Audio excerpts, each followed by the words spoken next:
I had always grown up with football. I've got parents and family that have pretty much raised me in football and had flag football ever since I could really walk. But then, like 5th grade, middle school, was really tackle football, and that's what I really fell in love with, just the bond of everybody and just being able to go hit people.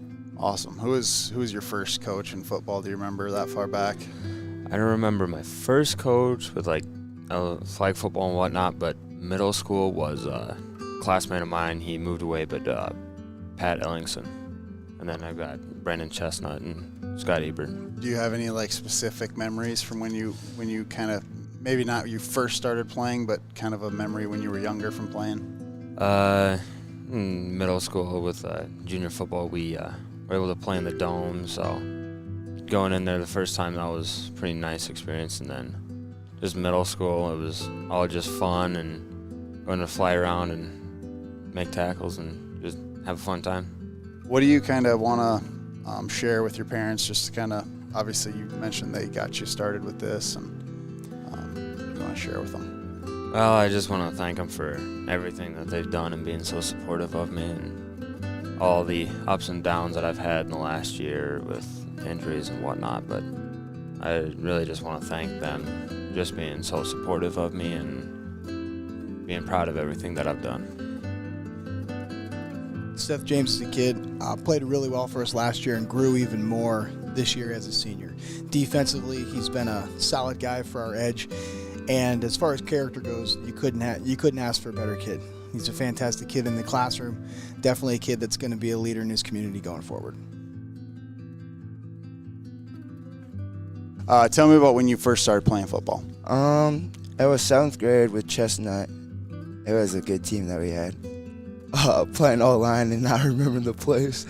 What do you kind of want to tell your parents to thank them or show gratitude for everything over the years? I just want to say thanks to my mom. She's been there since day one, and she never gave up, and she's still there every day. And if I'm having a bad day or a good day, she's always there. She just tells me to keep my head up and just keep on grinding. Awesome. Thanks, Martel. Anything else you want to add? To my future self, just keep on being better. Martel's a kid that, as a senior, he's grown a lot this year, and one of the things we've most appreciated about him is his willingness to do anything we asked. He came in this year at a position thinking maybe a fullback, tight end type.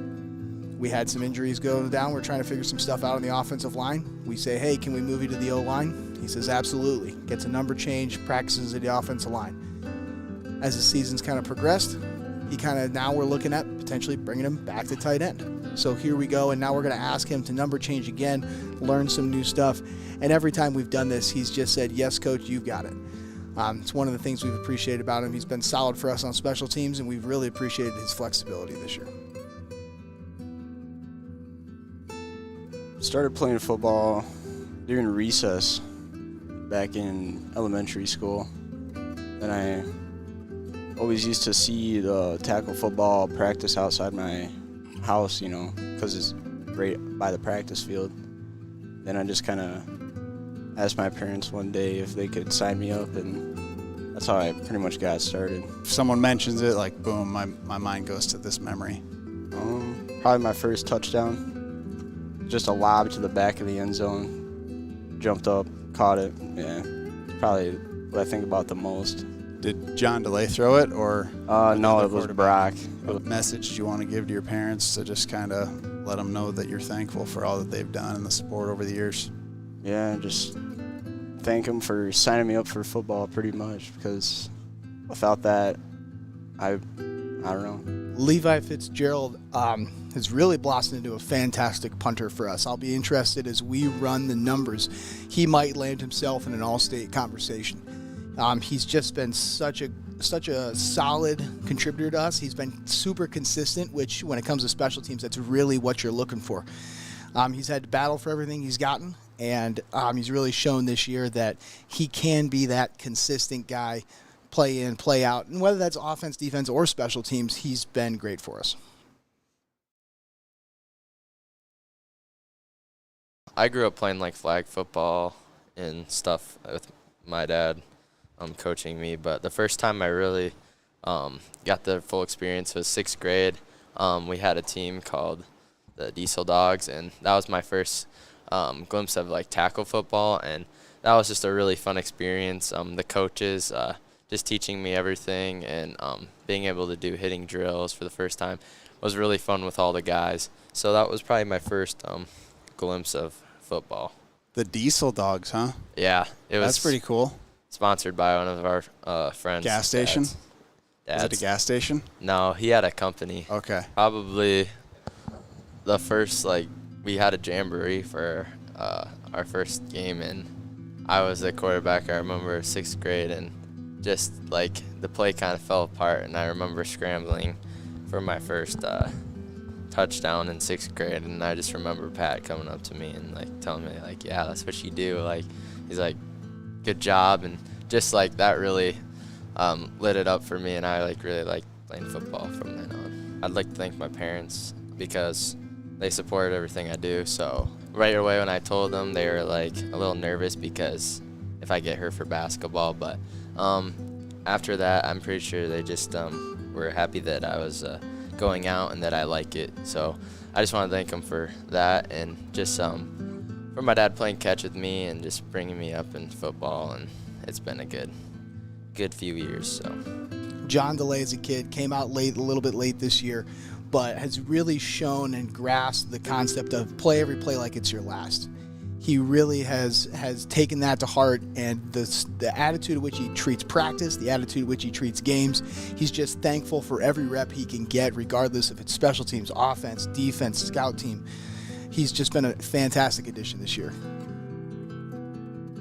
All right, Gavel, so tell me about when you got your first taste of football. Well, my parents never let me play contact football until I was in middle school, so it was pretty fun. Didn't get to do a lot my 7th grade year, but 8th grade year was pretty fun, and loved it ever since. Favorite memory from that?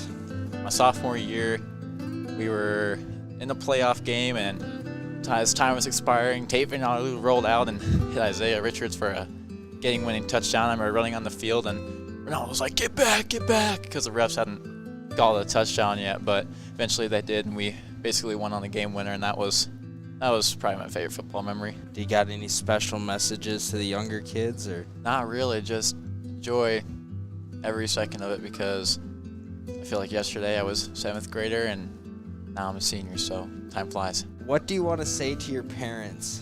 I thank them for coming to every game, and there's been a lot of times where I've gotten done with games and gone home upset or mad, and they've just made sure that I'm aware that they're proud of me no matter how I play, so thank them for that for all my years of football. Gavel is a kid for us who has grown a lot in his senior season. He's been asked to do a lot of different things, corner, safety.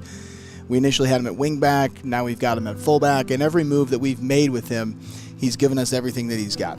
And every move that we've made, he's gotten a little better at. Play in, play out, practice in, practice out. He's just understanding the game more and more from each position we've asked him to play. His flexibility has been a big thing for us this year, and we're really thankful he's out for this team. All right, Robert, tell me about when you got your first taste of football. First taste of football? My first taste of football was flag football back in 1st or 2nd grade. And then 3rd grade, I got to go out for junior football. That was the first tackle football I got to be a part of. So, what's your favorite memory from those younger years? Probably getting to play in the dome in Vermillion every year for junior football. That was pretty fun. All right, you got any special messages for the younger kids? Stick with it. It's really only fun if you buy in. You can't be half in the sport. You gotta immerse yourself all the way in. Try your hardest in practice, and the more you participate, the more fun it's gonna be. All right, what do you want to tell your parents? What do you want to thank them for? Just thank you for pushing me to do good in not only football but all sports, and just bringing me to all the practices when I was younger, all the games up in Sioux Falls, pushing me to be involved in the sport. Robert Watkins is a kid that's everything that you'd want and everything a Beersford football player should be exemplified. Kid is hard-hitting, gives his all in everything that he does. He's disciplined. He's smart. He plays hard.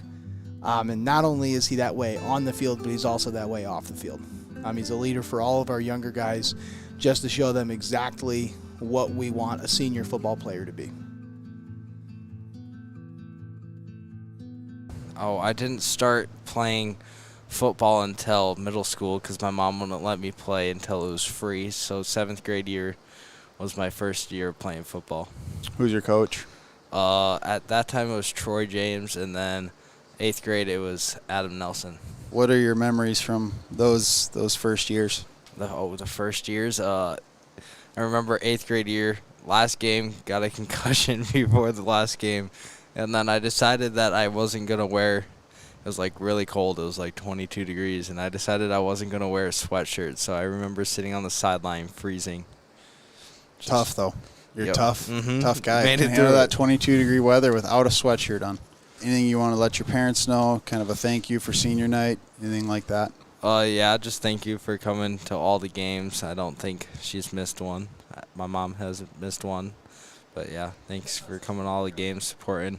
Landon Kroger, the Krogernator, he's a guy that is a late comer to the football team. Wasn't out last year, but we're super thankful he comes out this year. The attitude he brings, he's kind of a hype man. He's always everybody's biggest supporter, and that's why we absolutely love him. Is he's just a guy that is always there for you. So I started in 5th grade. It was really fun just being around the team and younger guys, just having fun playing and not worrying about having a winning record, just having fun playing out there. You know, someone says the Diesel Dogs. What is kind of like the first memory or like the maybe most significant memory that pops to your head? I'd say Bull in the Ring. When Brendan was out, it was always fun going against Brendan and just playing against him because at the time he was really the bigger guy on the team and could run hard, and it was fun going against him and Bull in the Ring. It's just a really fun game to do through practice. Thanking him on senior night. Yeah, I think my mom and my dad and my family, brothers and sisters, and grandparents coming and showing support to the football team, and just having everybody there to help support us. It really helps us get through the game and hypes us up throughout the night. Ryan Swagan's the kind of kid that you'd want in the foxhole next to you. He's a kid that never gives up, never says no, never says I can't, will always give you everything he's got in the tank every single play in, play out, and it's one of the reasons we love him. Jack, just tell us about when you started playing football, you know, if you were in middle school or whatever you might have been. Kind of just tell us about that. Yeah, so I started playing football in elementary school, and I played for South Dakota Junior Football. It was just a little organization where, you know, you got guys from your town, and we went out to Sioux Falls and played out on the north side, and it was just fun, you know, learning the basics and really getting to know your teammates. If I said like Diesel Dogs or just junior football, like 5th grade football, what is there a memory that just kind of bounces out to you right away? I mean, I don't remember anything from the games, but my favorite part of the Diesel Dogs was at practice playing Bull in the Ring, which was just basically kill the carrier. I mean, it was just fun to play. You want to say to your parents just for the support and kind of getting you going, obviously at a young age and stuff like that, for a game I think you kind of love it. So yeah, I've always wanted to show my gratitude to my parents. You know, when I was young especially, I didn't live in town, so just getting me to practice every day was really huge, and taking the time out of their day for that, and, you know, always supporting me throughout my football career. Jack Stennon's been a leader for us on and off the field for the last 2 years. He leads not only by his play style, he's more of a quiet leader, but definitely a kid that shows an example of exactly how you're supposed to play the game. tell us about your first experience with football. It was about 5th grade. I joined the team. I wasn't 100% sure about going up for football, but I still was kind of trying to get the ropes with it. But What do you kind of remember about that season in 5th grade? not a whole lot. I remember it was just a little bit challenging for me. It was just different kind of sport than I'd played before because I played basketball previously. Yeah. What do you want to tell your parents just to thank them for their support and things like that? I'd just like to say thank you for showing up to all my games. Thank you for supporting me. Andrew Niles, the Annihilator. Here's a kid that's just grown every year he's been in our program, and this year has really blossomed into a guy who's learned how to use his size and physicality to the betterment of the team. Once again, just a great kid. We love having him out there, not only for his ability, but also just the attitude he brings every day.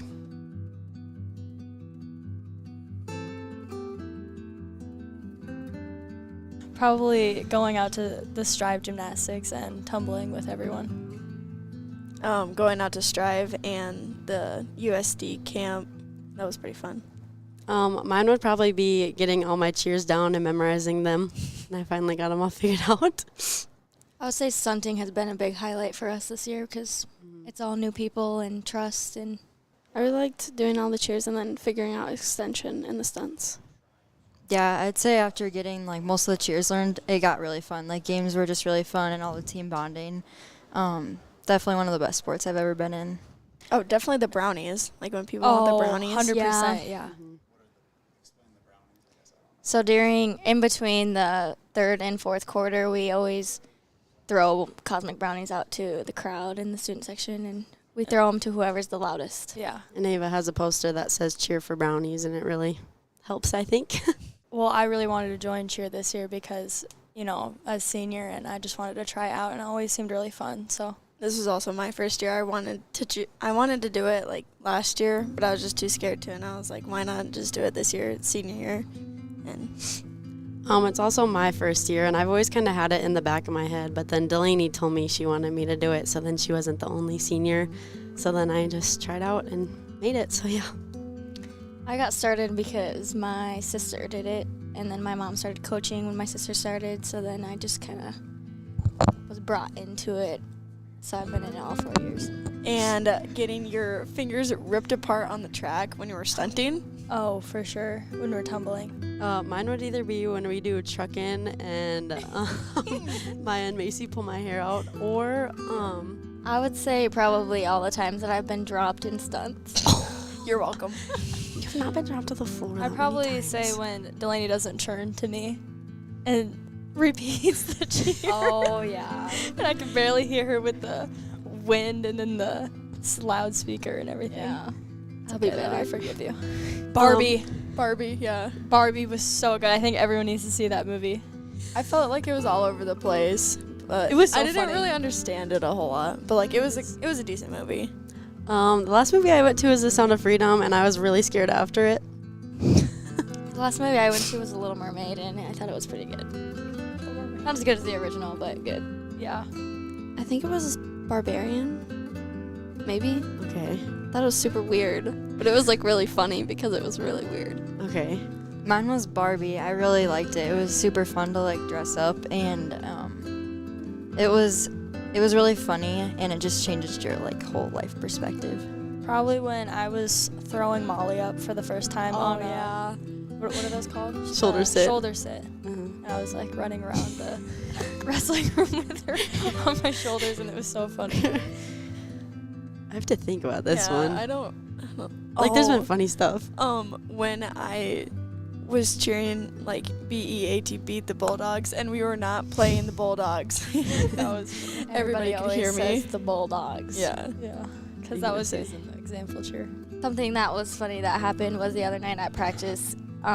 Tessa was going up on Cassie's shoulder, and Cassie like freaked out and got all pale and like literally looked like she was gonna pass out, and said, Probably just the other night when I hit a nerve in Cassie's shoulder. When I was doing a shoulder sit, and she just like almost passed out, and I fell down, or I fell off of her, and then she almost fell on top of me, and then her face turned like purple. So probably my dad, because I feel like he has the most knowledge within that kind of area. Probably the Pogues, Jumbie. Jumbie.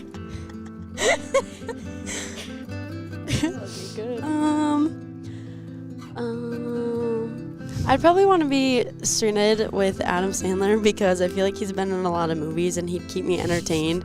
But he's also been in like action movies, so like I feel like he'd have a good idea of what he's doing. I think Alex Jensen would be a good person to have with me on a deserted island because he was in Boy Scouts, and I just feel like he would have a lot of knowledge about that sort of stuff.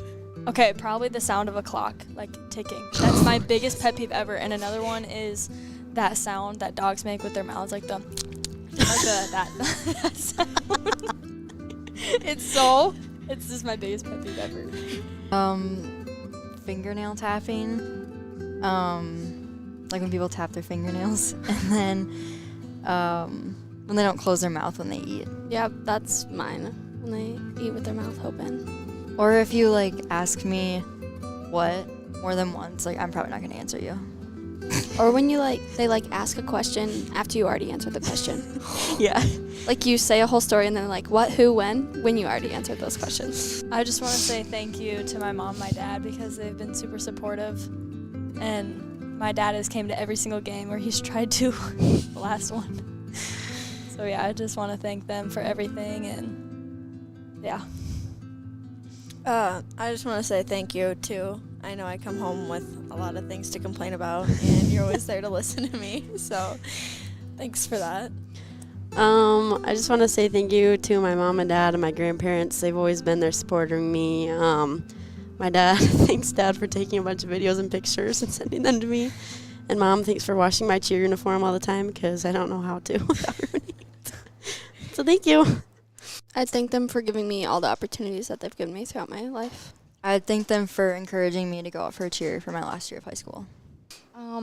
Thanks to my parents and grandparents for always coming to the games and supporting me, and a special thanks to my mom for coaching me and putting up with all of my nonsense. I know I'm not the easiest person to coach, but I make your job hard. It's okay, Delaney, we're used to it. Love you, Lindsay. Love you. Love you, Lindsay. Amy, too. Much love. Love them. Oh, yes. Wait, can we thank the coaches, too? Yeah. Thanks. Thank you, coaches. Thank you, Thank coaches. you, coaches, for putting up with all of us all the time. Yeah. Yeah. We're quite annoying. Thank and you, for Amy. always getting us food and Yes. Yeah. Yeah. Thank you, Amy and Lindsay. Yeah, thank you, Amy and Lindsay. Thank you, Amy and Lindsay. Love you guys. At Northern State University, your future starts with an affordable education that's personalized for you. Experience hands-on learning guided by world-class supportive faculty. You'll also enjoy a full campus life with opportunities to choose from numerous student activities and events, all in a safe, welcoming community. At Northern, you'll find a college that's right for you, a place to belong. Your future starts here. Unleash your potential at Northern.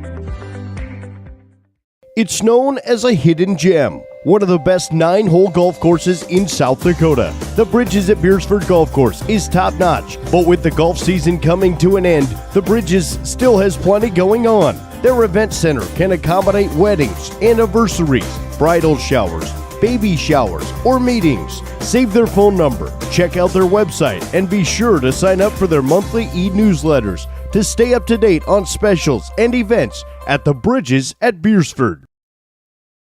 Advertising can be a struggle. Where to spend your money? Are you reaching the right audience? If you are looking for an effective method that reaches a large fan base at once, then here is your spot with Live Ticket TV.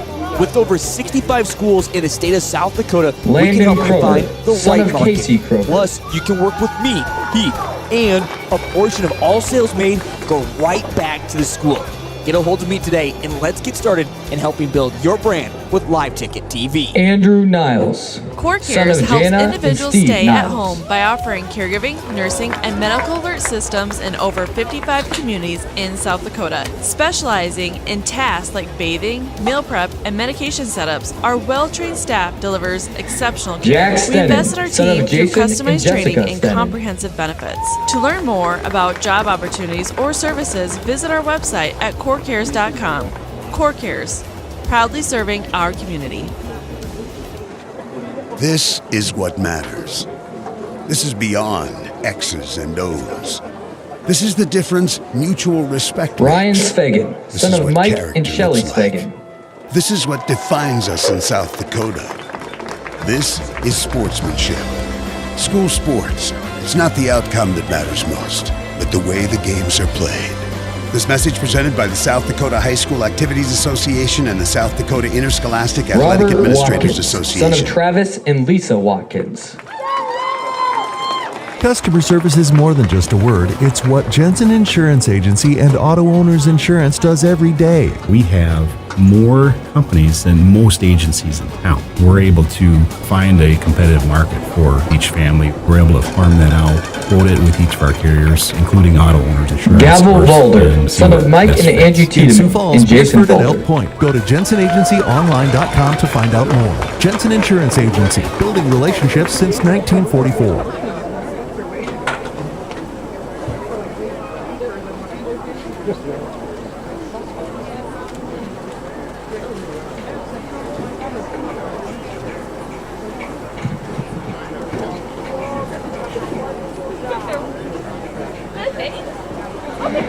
And now for our cheer. Delaney Andal, daughter of Eric and Lindsay Andal.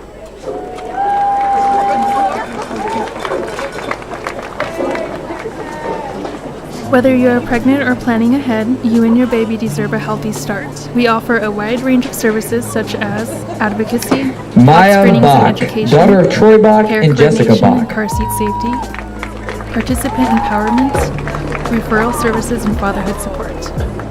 To learn more about Great Plains Healthy Start, visit greatplainstravelhealth.org or call one of our 5 service areas today. Brought to you by Great Plains Healthy Start. Haley Ham, So that daughter of John and Darla Ham. Beersford Telephone is your full-service local telephone company, providing telephone service, sales, high-speed fiber optic internet packages, and professional surveillance systems for both commercial and residential customers. Tessa Beersford Henderson, Telephone daughter of also Jamie offers and the Angie only Henderson. in-town gig-certified internet provider, which offers the highest in services. Wanting to upgrade your existing service?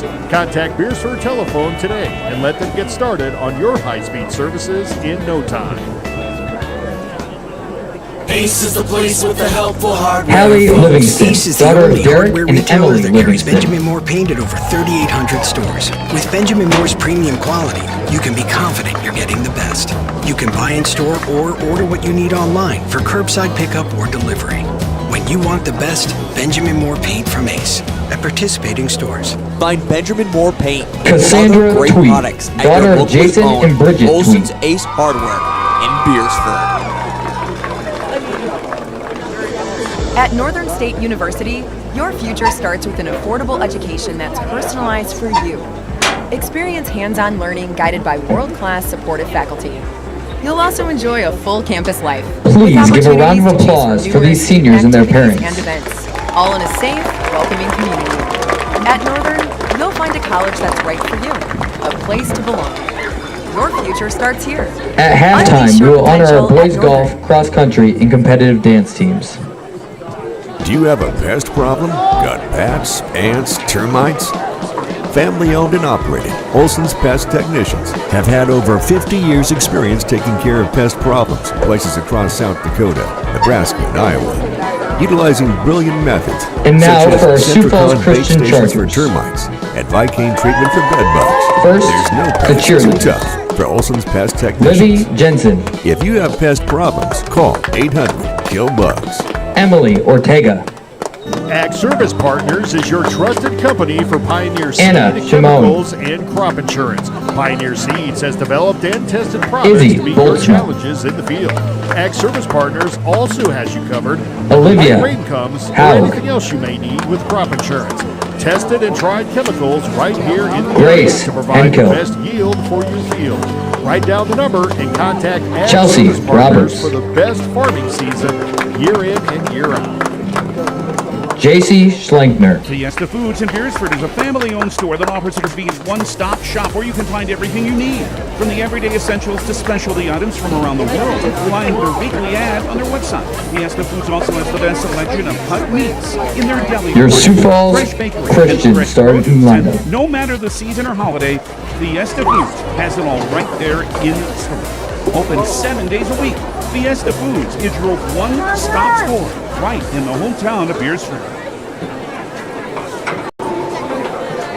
The innocence of youth. Is there anything any better?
Niles. And finally, number 80.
All right, fans, welcome to Beersford High School, Cortland Carnes Stadium for this 11A football matchup between the visiting Sioux Falls Christian Chargers and the home Beersford Watchdogs. On the broadcast tonight, Jared Olson and Jeff Boom. Jeff, good to see you again. Excited to be here. This is hitting weather. We're getting temperatures in the 50s. Man, back when I played, this is exactly the type of weather I was looking for. Could use a little bit less wind, but other than that, a little different caliber of football when you get this type of weather.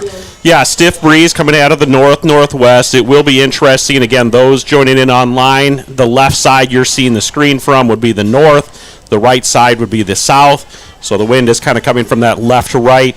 We'll see when the wind's at the back if the offenses choose to air it out a little bit, and then going into the breeze, what that kind of does throughout the night. But it certainly does feel more like high school football, and it feels really good. Yeah, and if we look over here the last week, looks like Christian had some luck in the air, hitting the home run ball, so I'm assuming they're going to try to come back to some of that. But, man, if you start to go to the, as you said, when you go into the left or go into the north, the wind is going to be a little bit of a challenge. I think that will be the challenge, is to see who can throw the football, go in that direction. But, hey, Beersford's got a shot here at postseason. They got to win the next 3. This will be the type of game where you maybe get a little unpredictable, borderline reckless with your play calling. And so let's see if we can get some surprises. And this should be a great contest. We got a really good, solid football team in Christian. And I think we're better than what the record shows if you're a Beersford fan. Yeah, senior night here. We just recognized the senior football players, senior cheerleaders. We're going to have more recognitions at halftime. They're flipping the coin now. We've taken care of the anthem. We're building up to it, but let's just maybe talk about where 11A sits right now. West Central, Del Rapids, 2 undefeateds. We'll kind of talk about what those games are going on earlier. Go down the line, it's Canton, Lennox, and then Sioux Falls Christian, all teams that we've seen up to this point. And then Christian's currently slated in that kind of 5th, 6th spot. And then the Watchdogs, they're sitting on the 9th seed right now in the Activity Association PowerPoint. So on the outside looking in. Yes, on the outside looking in.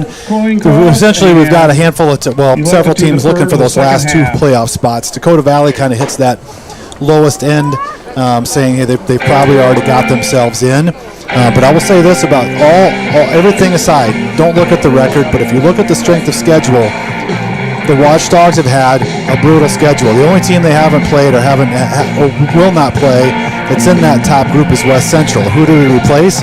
Of course, the 11B, 2 years ago state champion, last year runner-up, and #1 winner Warriors. So it's not been an easy road to hoe. They've kind of made it through the meat grinder part of the schedule. Not saying Christian's is a flop or a layover. They are 4-2.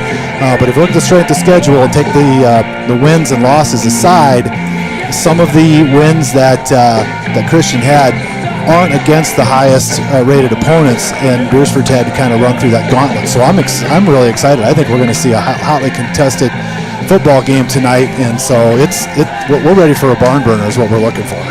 Yeah, this should be a fun one. I think, just to get on paper, this really could line up to be a really good game, and Watchdogs have held in games. Just haven't been able to maybe finish that 4th or 3rd quarter. Let's hope tonight, again, some of that experience starts to build and see where the night takes us.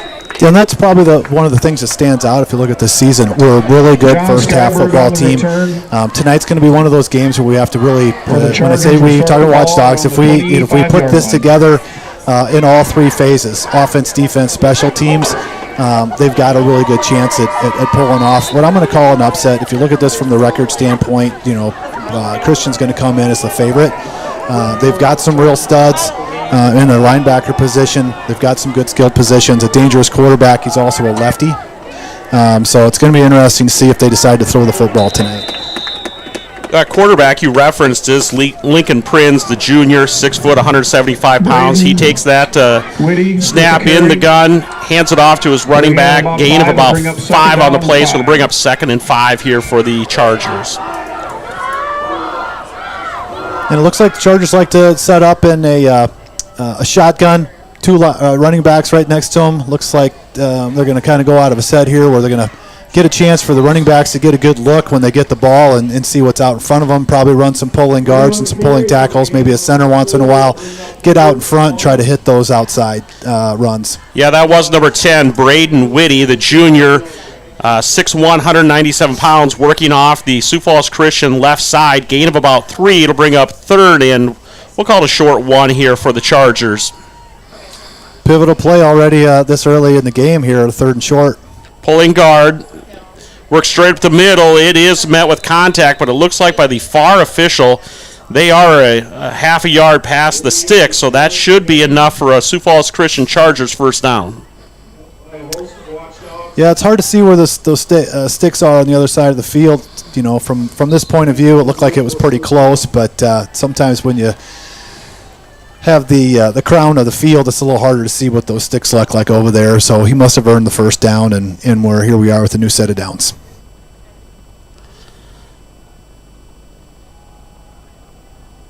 Whitty takes that one, goes up the middle, gain of 11, so that gain of 12 on that play for Whitty, so that'll be another Sioux Falls Christian Charger first down as they near midfield.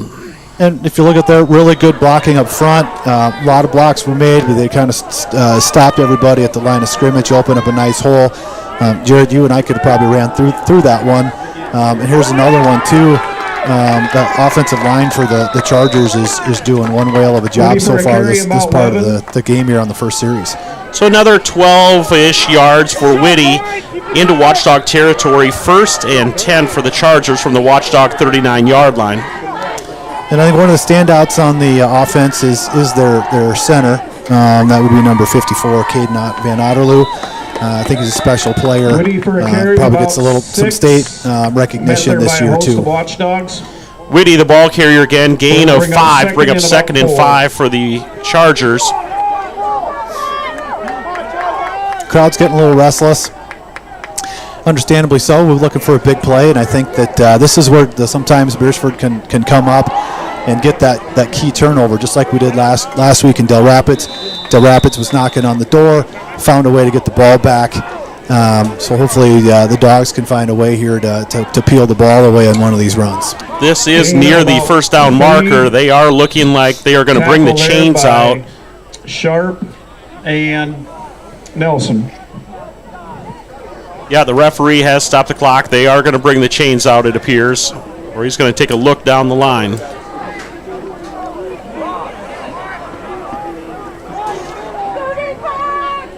And the signal is first down Chargers, so that will just barely move the chains. Sioux Falls Christian Chargers 1st and 10 from the Watchdog 29-yard line. So it looks like Chargers still build off some momentum from last week, able to score 60 points in their last game. Sometimes you come off of a game like that, you can have a bit of a hangover, but it looks so far like Christian's hitting on all cylinders with their run game.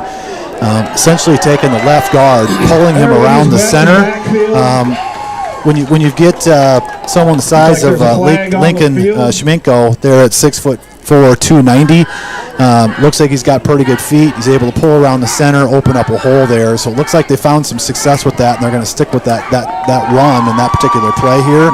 Maybe until we stop it, or maybe we just did on that play. Yeah, that is kind of the play they've been running. The left guard is pulling. That time there was an opening in the middle. Number 70, Joe Sharp, the junior, 6'7", 260 pounds, filled that void, tackle right in the midsection.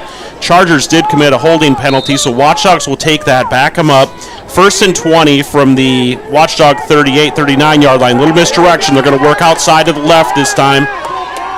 Wow, great open field tackle. Yeah, tripped up there in the open field there by John DeLay. Nice play. That ball carrier was number 3, Cole Schneider, the junior, 6', 165 pounds. He does pick up about 7 yards, so it'll be 2nd and 13 here for the Chargers. And Snyder, for a second there, looked like he was off to the races. He had a lead blocker. John DeLay comes up, really big, important open field tackle. Not an easy play to do there as a cornerback, so well-executed tackle for sure. All right, Dogs need to take advantage of the opportunity here. Got the penalty on the first play. Misdirection, little screen and roll out to the flats. Quarterback Prinz overthrew his intended receiver out there. That is, that is number 42, Van Egdom. bring up 3rd and 13 here for the Chargers. Big defensive spot.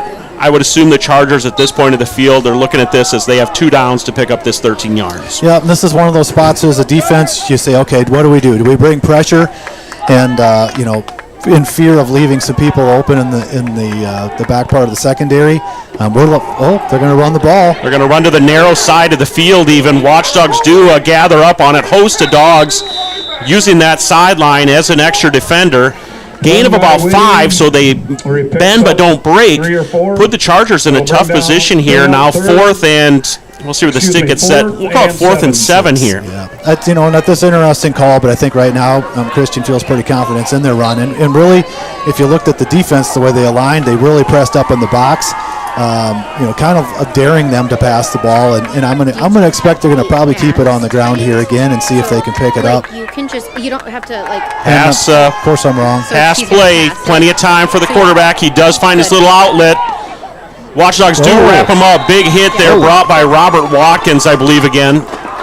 If you look over the last several weeks, Watkins has had plenty of ferocious hits, and there's just one more of them. If you're a ball carrier, and right there, Braden Witt kind of found out what that looks like. You start fighting for that extra yard, and if Watkins is in the area, you're probably going to pay for it. Rough start there defensively, but Watchdogs find a way to force the penalty and then took advantage of that opportunity. Now they've got the ball, wind at their back. Fans, we do know we don't have a camera set up on the score clock for you, so I will try to reference the time more often. So it's 7:35 to go here in the first quarter. 0-0, 7:35. Watchdogs with their first offensive possession, wind at their back, going left to right or north to south. Little motion, pitch out to Stennon. He's going to cut it back up. Flag is on the ground back near where the ball was snapped. Stennon on a short carry, and there is a flag on the field. It looks like probably in the area where we're going to see holding, and in fact it is. And I think this is a type of game where the coaches, the players, they obviously know what's at stake. If you're a Chargers fan or a player, you've probably solidified your spot inside of the playoff picture. However, you're still trying to battle in there for proper seating. Beersford's side of it, this is a must-win game. You pretty much have to rattle off 3 wins in a row. So, you're going to have, like I said, some unpredictability. You've obviously got the players a little hyped up. They know this is a must-win game, so I'm expecting some big efforts coming out of this game. And right now we've got ourselves pinned back. Let's see if we can at least win the field position here for a little bit. Chargers do accept the penalty. Ball was on the ground. Chargers are jumping around like they have possession of the ball. Yeah, the referee does indicate that is a turnover. Sioux Falls Christian Chargers will take over 1st and 10 from the Watchdog 15-yard line. We'll flop offense defense here, and we will look to.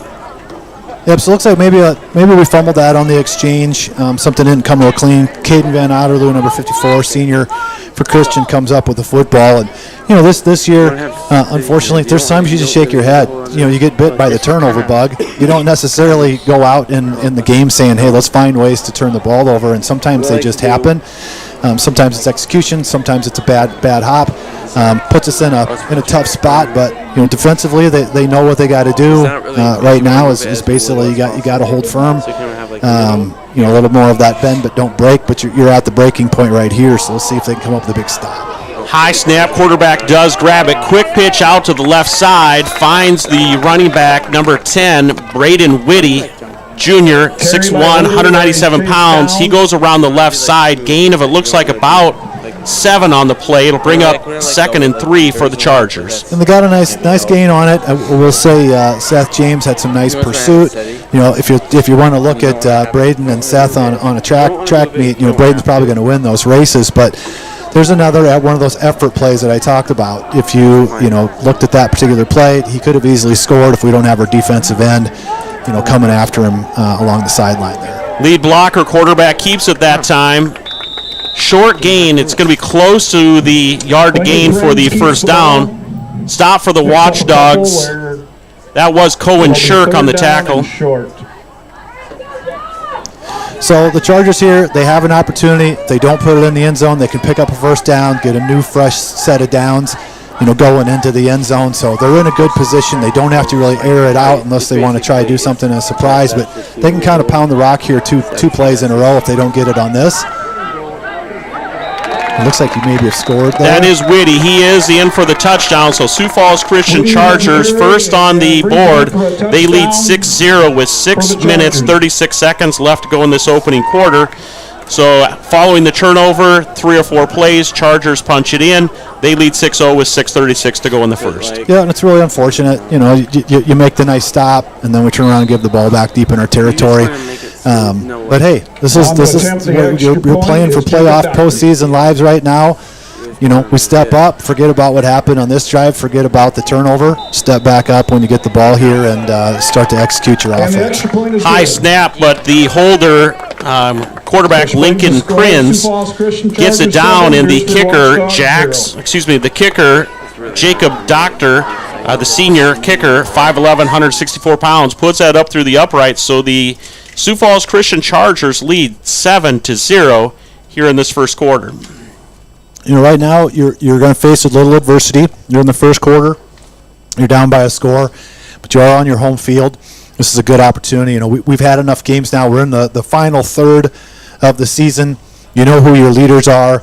Now the leaders really have to kind of corral the troops, so to speak, and say, okay, let's keep our chins up. We're going to come down. We're going to have an answer here, put some points on the board, and get Christian on their heels a little bit, because right now they kind of have it clicking with their run game. And surprisingly enough, the way they scored points last week, it sounded like they did a lot of that through the air. They do have a run game that's maybe surprised us a little bit.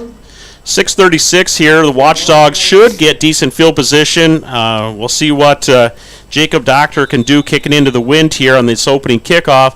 Watchdogs get a good return, win at the back for next 6:36. Yep, you got things going for you right now. This is a good time to maybe try them in the passing game a little bit. Pretty good kick towards the sideline. It is fielded over there by Valder. He is met at the Watchdog 17-yard line. That's where the offense will take over 1st and 10 from their own 17. Right now, the message is, keep your hands on the ball. If we're going to throw the football, throw it in some safe places. We really want to avoid, another turnover deep in here and give the Chargers a cheap score.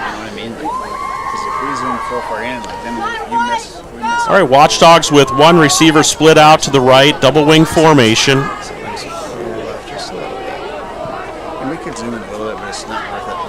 Quick hitter up the middle. That is Valder, the ball carrier. And I think right now Valder's probably going bad. So whatever I tripped over just took about 5, 6, 7 yards, or maybe pops it on that one. The hole opened up. It closed a little quickly. His feet got a little tangled up. But boy, there was some yards to be had. I like what we just saw there. No different what the Chargers were doing a little previously. We do a little misdirection. There's a hole there. If we can keep some momentum with this type of running game, we're really stacking the line. It looks like we've made our decision. We're just going to pound the rock for this, at least this series. Yeah, that last play, Valder did run into maybe a couple of his own blockers, but then found 54, Caden Van Otterloo, the senior, 6'2", 215-pound linebacker for the Chargers. Going to bring up 3rd and 5 here for the Watchdogs from their own 24-yard line. This will be an interesting call. So once again, you got the wind to your back. You've got options. There's no reason to panic by any means. This might be just one where you say, we're going to go for this for 2 plays in a row. Let's just run the ball. Quick hitter up the middle, finds traffic, bounces it back outside. That was Valder again. Well, we lost some yards Short loss on the play, so it'll bring up 4th and 9 here for the Watchdogs, and it looks like they're bringing out the punting squad. Yeah, if you don't get any positive yards there, it's just a smart move here. You just get the ball, kick it back into there. We've got a really good punter here. If he gets his foot into one with this win last week up in Del Rapids, a little end-over-end kick. If it gets a nice roll here, we could maybe avoid a return. Here we go. Nice punt. Yeah, punting for the Watchdogs. Number 81, Levi Fitzgerald, the senior, 5'10", 130 pounds. got a pretty good ball flight on that one, and you kind of hit on it. Bounces just past midfield and rolls another at least 15 yards. And the Chargers will take over 1st and 10 from their 34-yard line. So flip the field, chance to play defense again here. And last week, being up at Del Rapids, Fitzgerald's got his foot into one. It was the gross punt from where he kicked it to where it ended was an 80-yarder, 65-yard net or something like that. It was really impressive, just an absolute boomer. And so, well done here. Gets us back into a position where we're not backed up against our backs against the end zone. Chargers give it to Whitty out the left side. He is met out there by number 11, Malachi James. Whitty goes for about 5 yards on the play to bring up 2nd and 5 for the Chargers. Another nice open field tackle. Right now the point of attack is really hitting the ends. This might end up, we'll have to make some adjustments, maybe stick a linebacker out there and just have to maybe shoot the gap and see if we can pull up a big play. But, they've got a nice combination of going in and out right now and keeping Beersford a little off balanced. This may have turned into another 1st down here, depending on where they spot the ball. Yeah, it looks like both the near and far official are standing on the 45, and that would be half a yard more than they need. So Whitty goes for 5 there, or 5.5, gets the Sioux Falls Christian Chargers another 1st down. Be 1st and 10 from their own 45.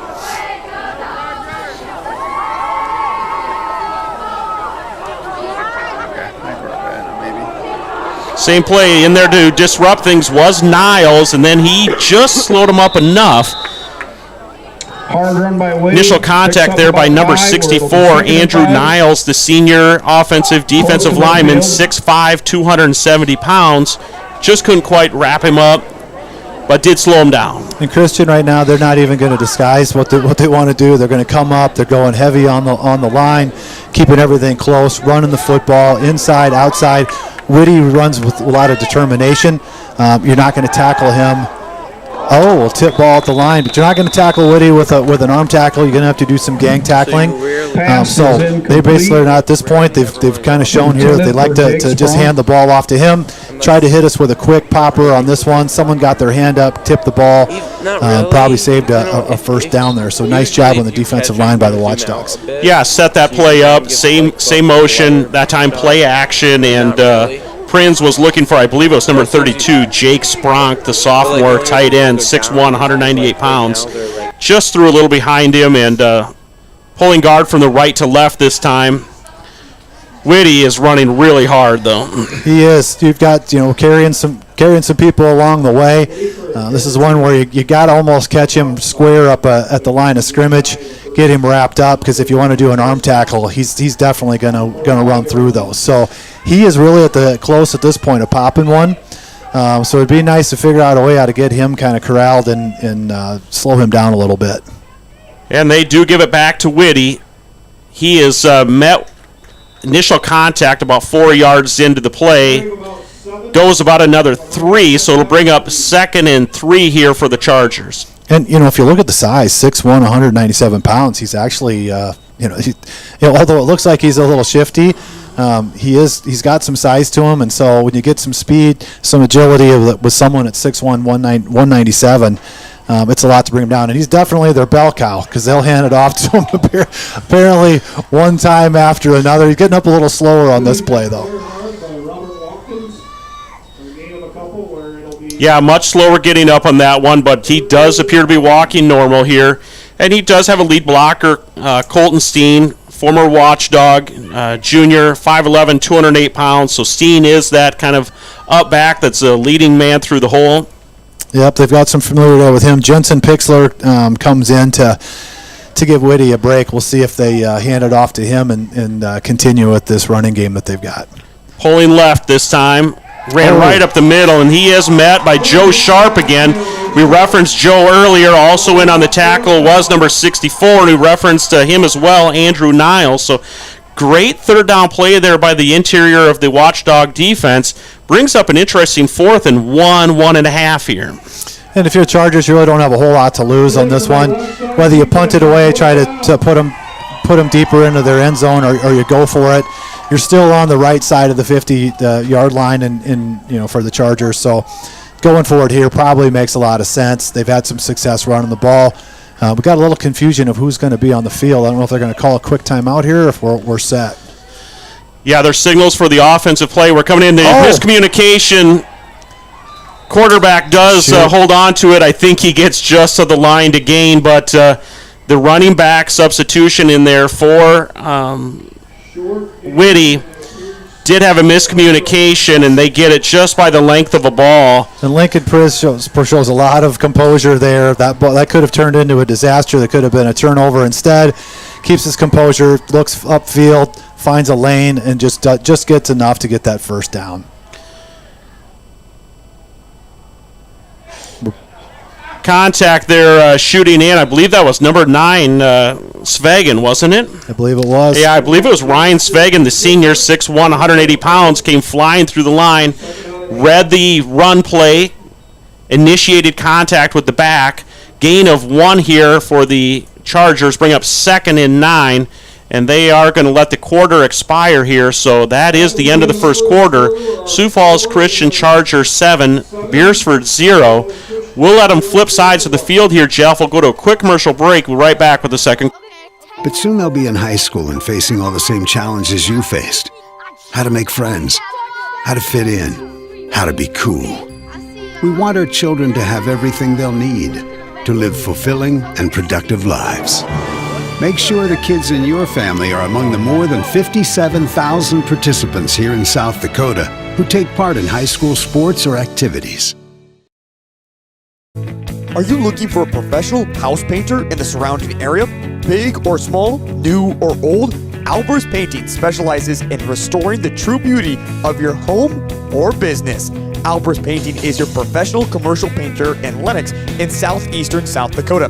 They are locally owned and operated, focusing on providing quality painting and top-notch customer service. For your next project, contact Albers Painting for a free estimate for your home or business. Stocks and bonds and Bible traders, so I do the deed, get up and leave a climb. All right, fans, welcome back to Beersford High School, Cortland Carnes Stadium, 11A football, visiting Sioux Falls Christian Chargers and your home Beersford Watchdogs. On the call tonight, Jared Olson and Jeff Boom. Helping us out on production is Renee James. We've got some camera guys out and about as well. But Jeff, pretty good first quarter here for the Dogs. You know, 1 turnover there, kind of deep in our own area. Sioux Falls Christian Chargers score on that mistake. But an opportunity here for the Watchdogs. Well, and it's hitting weather. Like I said, top of the show, this is that weather. It's a little more crisp. There's been a lot of good contact at the line of scrimmage. A lot of running backs getting stuffed. Some big hits. And this play action pressure coming. Cooper Nelson, Seth James. Oh, the defender over there was John DeLay, and I believe they completed that pass just past the chains over there. Very close to a pass breakup or an interception. A little dangerous pass, but hey, nice catch. Able to keep his feet in bounds and convert that into a first down. And we talked about that at the break. Do the Chargers now decide, hey, we got the wind to our back? Do we open it up and throw? They've been having some success on the ground, but what do? First play, they go right to the air. Yeah, we did kind of reference it as the commercials were going. Like, let's see what they. Oh, snap is fumbled. Pressure's coming. Cooper Nelson does get the pass away. That is Steen, I believe, that has it. Tracked down from behind, but it's enough for a first down. So there's 3 plays where the quarterback, Lincoln Prinz, one time ran into his running back, holds on to it, gets the first down. The play before had pressure coming. He rolled out to the left, found his receiver cutting across the field, and now on this last play, snapped fumble, gets the ball picked up, looks downfield, finds his little outlet out to the left side. I believe it was Steen, and Steen takes it for a first down. So pretty impressive play from Lincoln Prinz early in this game. Yeah, what amazing field awareness to pick that ball up and just have the sense of saying, I know my running back's out near the edge of by the sideline, and then having the trust of saying, I'm going to throw it out there. Really not having any time to determine whether he's covered or if someone else would be coming up to possibly pick that pass off. Just knew that he had a receiver over there and was able to convert that, and they made it into a first down. On that stop was Adam, Shirk, and Watkins, so the middle of the defense held the Chargers to a gain of 1 on that play to bring up 2nd and 9. Going to Steen right up the middle. gain of 9 on the play. Maybe it's a short 9, long 8. I believe they're short of the first down by the far official. Yes, it'll be 3rd and 1 here for the Chargers on the Watchdog 5-yard line.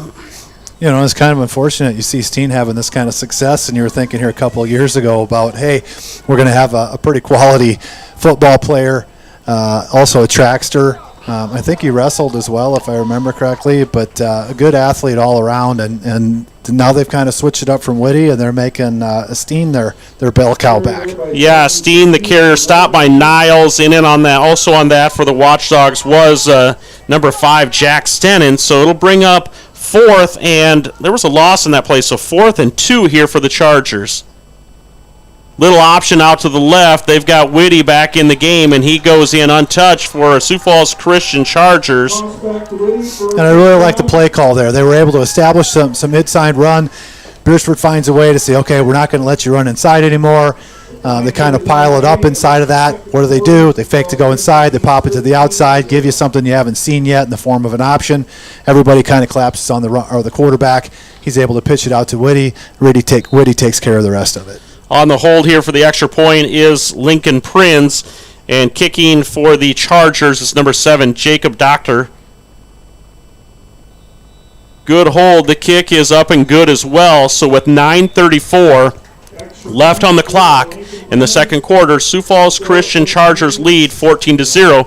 We'll be back right after this quick break. In times like these, it's good to know there's a place where people know who you are, no matter how long you've been gone. A place where the smells of home cooking are still in the air, where a simple wave warms your heart, and sharing stories is just a way of life. It's good to be home. Agraria Insurance Company, protecting what's important in life. Contact your local Agraria Insurance Company agent.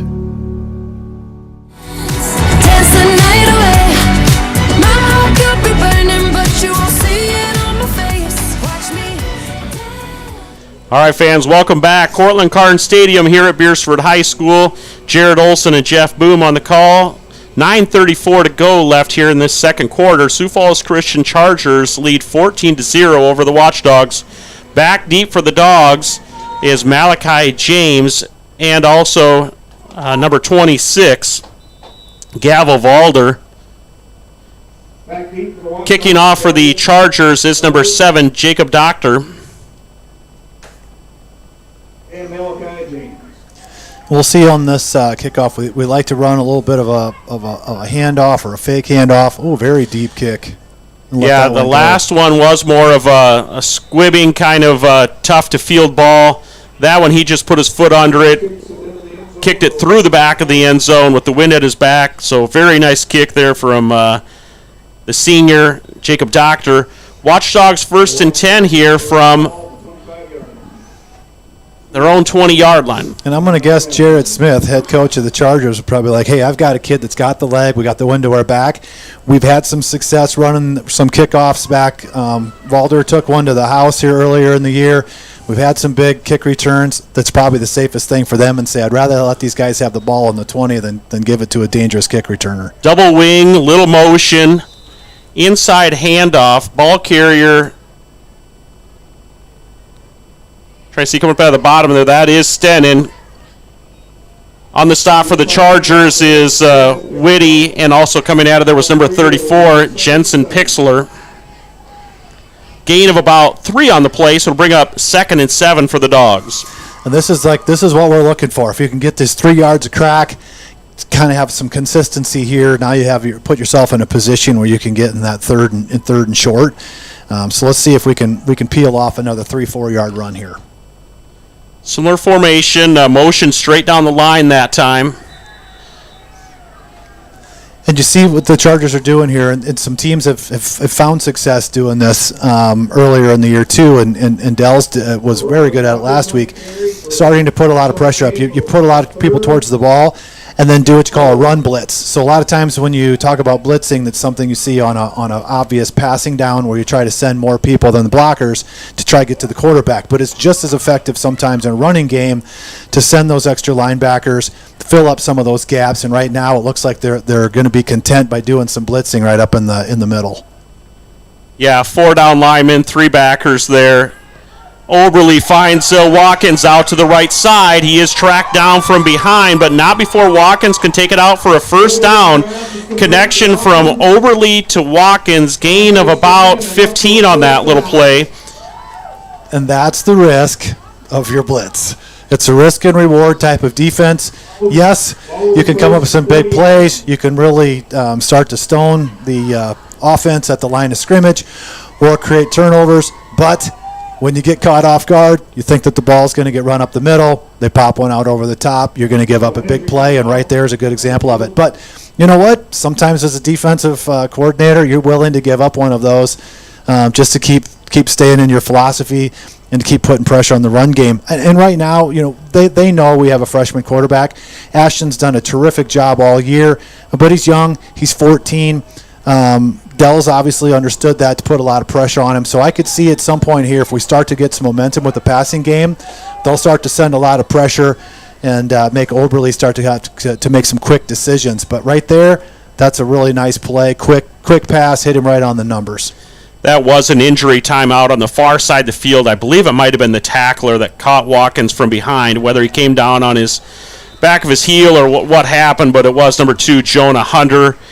They tended to him just briefly on the far sideline. He did get up and walk off over to the team bench over there. So Watchdogs get that first down. First play here, another 3 yards chipped off, Jeff. Yep, as we start to open up some tackles, this is really where, the running game is a unit type of a game where you need your linemen to do their job, running backs do their job, and sometimes when you get those holes opened up, you want to break those tackles, make somebody miss.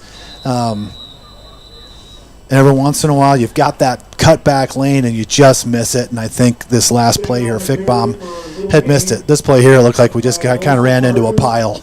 Yeah, there was a group of defenders there. Big guy up front is number 64. Paul Hoekman, one of the defenders in that area anyways, but there was a group of 3 or 4 of them. No gain on the play, so it'll bring up 3rd and 7 here for the Dogs. Going heavy on the line again. Little play action pressures there. Ball got floated, tipped initially, but that is grabbed by Whitty. Cooper Nelson down the sideline. Seth James does wrap him up and saves the touchdown. That's the old tip drill, if you remember doing that back in your day. So tipped off the offensive receiver. The defender covering him tipped it as well. And then Whitty picks it off just on that third attempt and third go at it.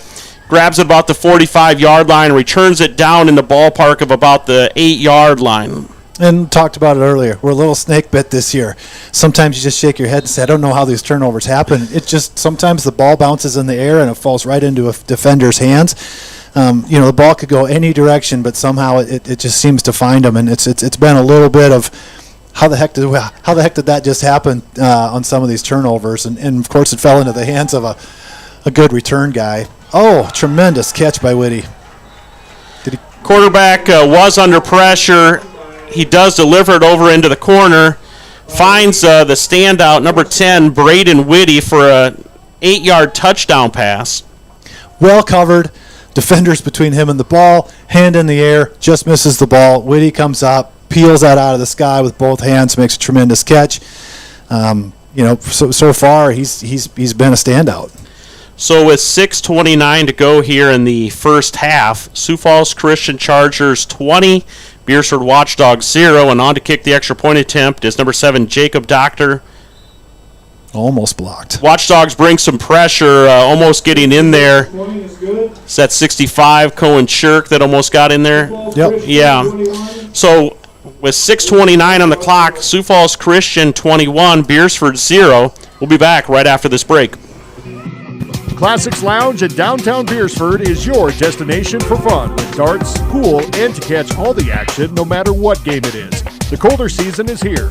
Keep your perfect golf swing by using the indoor golf simulator. From the gridiron to the court, Classics is your spot to catch all activities of Watchdogs Live. Ready to cool off with a cold one? Classics Lounge is always ready to serve them up with a bite to eat too. That's Classics Lounge in downtown Beersford.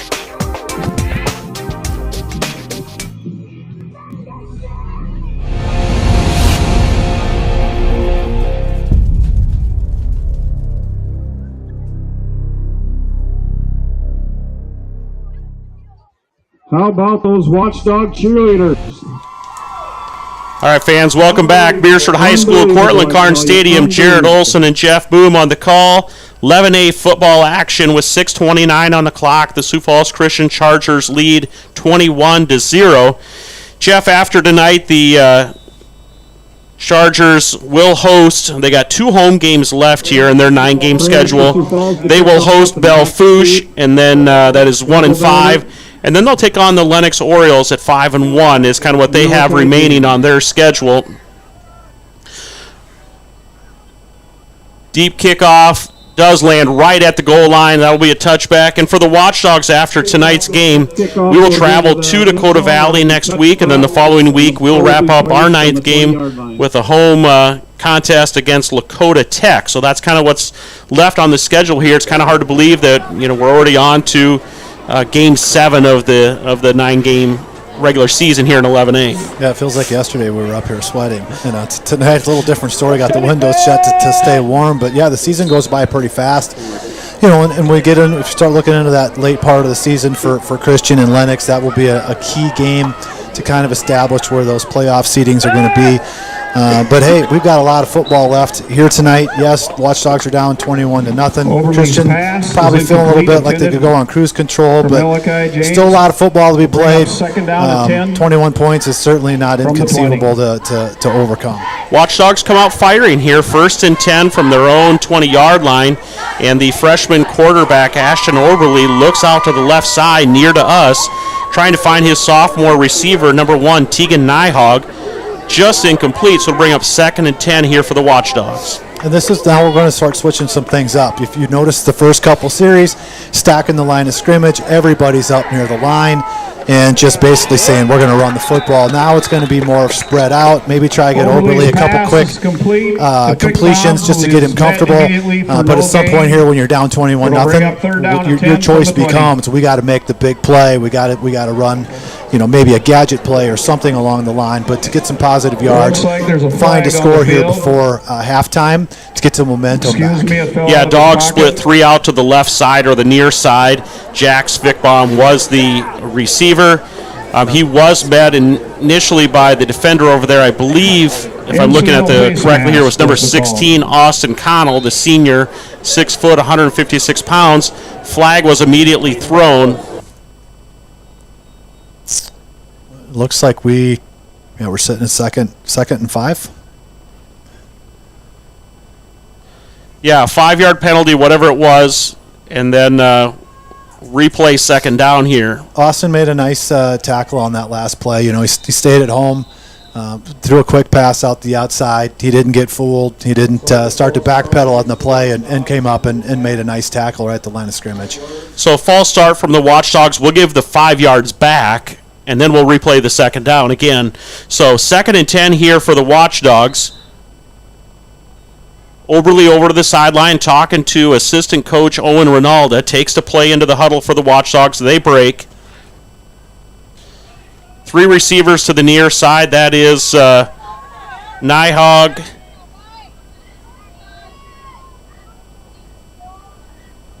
Fickbaum, and Stennon. Wheel route up the side. Oberly's going to run it himself. He covers it up at the 30. That's enough for a Watchdog first down. And speaking of poised quarterbacks, here we have a freshman on the field. If you look at that before the start of the play, we've got 3 out to the left side. They really only have 2 people covering it. A linebacker that slid over. He got a little bit lost in space. I think it was Van Egdom. Shot out to the outside. We did have a little bit of a free runner, but a safety came over. Oberly takes a look at it, sees that nobody is really open, having had a turnover here just recently, decides to just tuck it and run for it. Those are the types of plays that all of a sudden we can get big chunks of yards. And if they eventually think, okay, we have to start to protect this, the line of scrimmage because Oberle's going to run the ball, we might be able to hit one over the top and get a big play here. All right, one receiver on the near side, 3 split out to the far side. 5 minutes on the clock here. Inside handoff, that is to Valder. He breaks a few tackles. He's tripped up, eventually out here by number 16, Connell. Falls another 5 yards. We are now past midfield, so we're into Sioux Falls Christian Chargers territory. Watchdogs got a little life here with 4:46 and counting before the half. Well, and here's that wrinkle. We've talked about it so many weeks. It's like if you try something, throw something little they haven't seen. Obviously, Christian hasn't been totally prepared here for this trips formation. They're starting to kind of figure out where they want to be lined up, but they have them on their heels just a little bit right now. Quick hitter out to the right side. Loss of about a yard on the play. Really nice pursuit there by Caden Van Otterloo from his defensive line position. Recognized that there was going to be a solo tackle out there. He hustled out there and made a nice stop along with the cornerback. Second 11 here for the Watchdogs from midfield. Stedden came off. And you could look at this and say, well, gosh, why are we just throwing out to the line of scrimmage? Sometimes you have to run those plays, even if you think, well, we may not get a lot of positive yards, or in this particular case, we lost one. Sometimes that'll help you set up another play. So, yes, it can be maddening when you're like, oh, why don't we throw it downfield? Sometimes you have to keep that defense honest in order to open up other things for later in the drive. Trips near side, single receiver to the far side. Inside run, I believe it might have been Watkins. Gain of 1 on the play brings it back to the original line of scrimmage. So 3rd and 10 here for the Watchdogs. 3:23 on the clock and counting. Chargers lead 21-0. Again, 3 minutes and 18 seconds before half. Yep, this is that dangerous down and distance. We'll probably come out of shotgun, obvious passing down, and this is where you're like, okay, what are we going to do on the defensive side? Christian looks like they're going to get stacked up closer to the line of scrimmage, probably send somebody on a blitz. That's exactly what they do.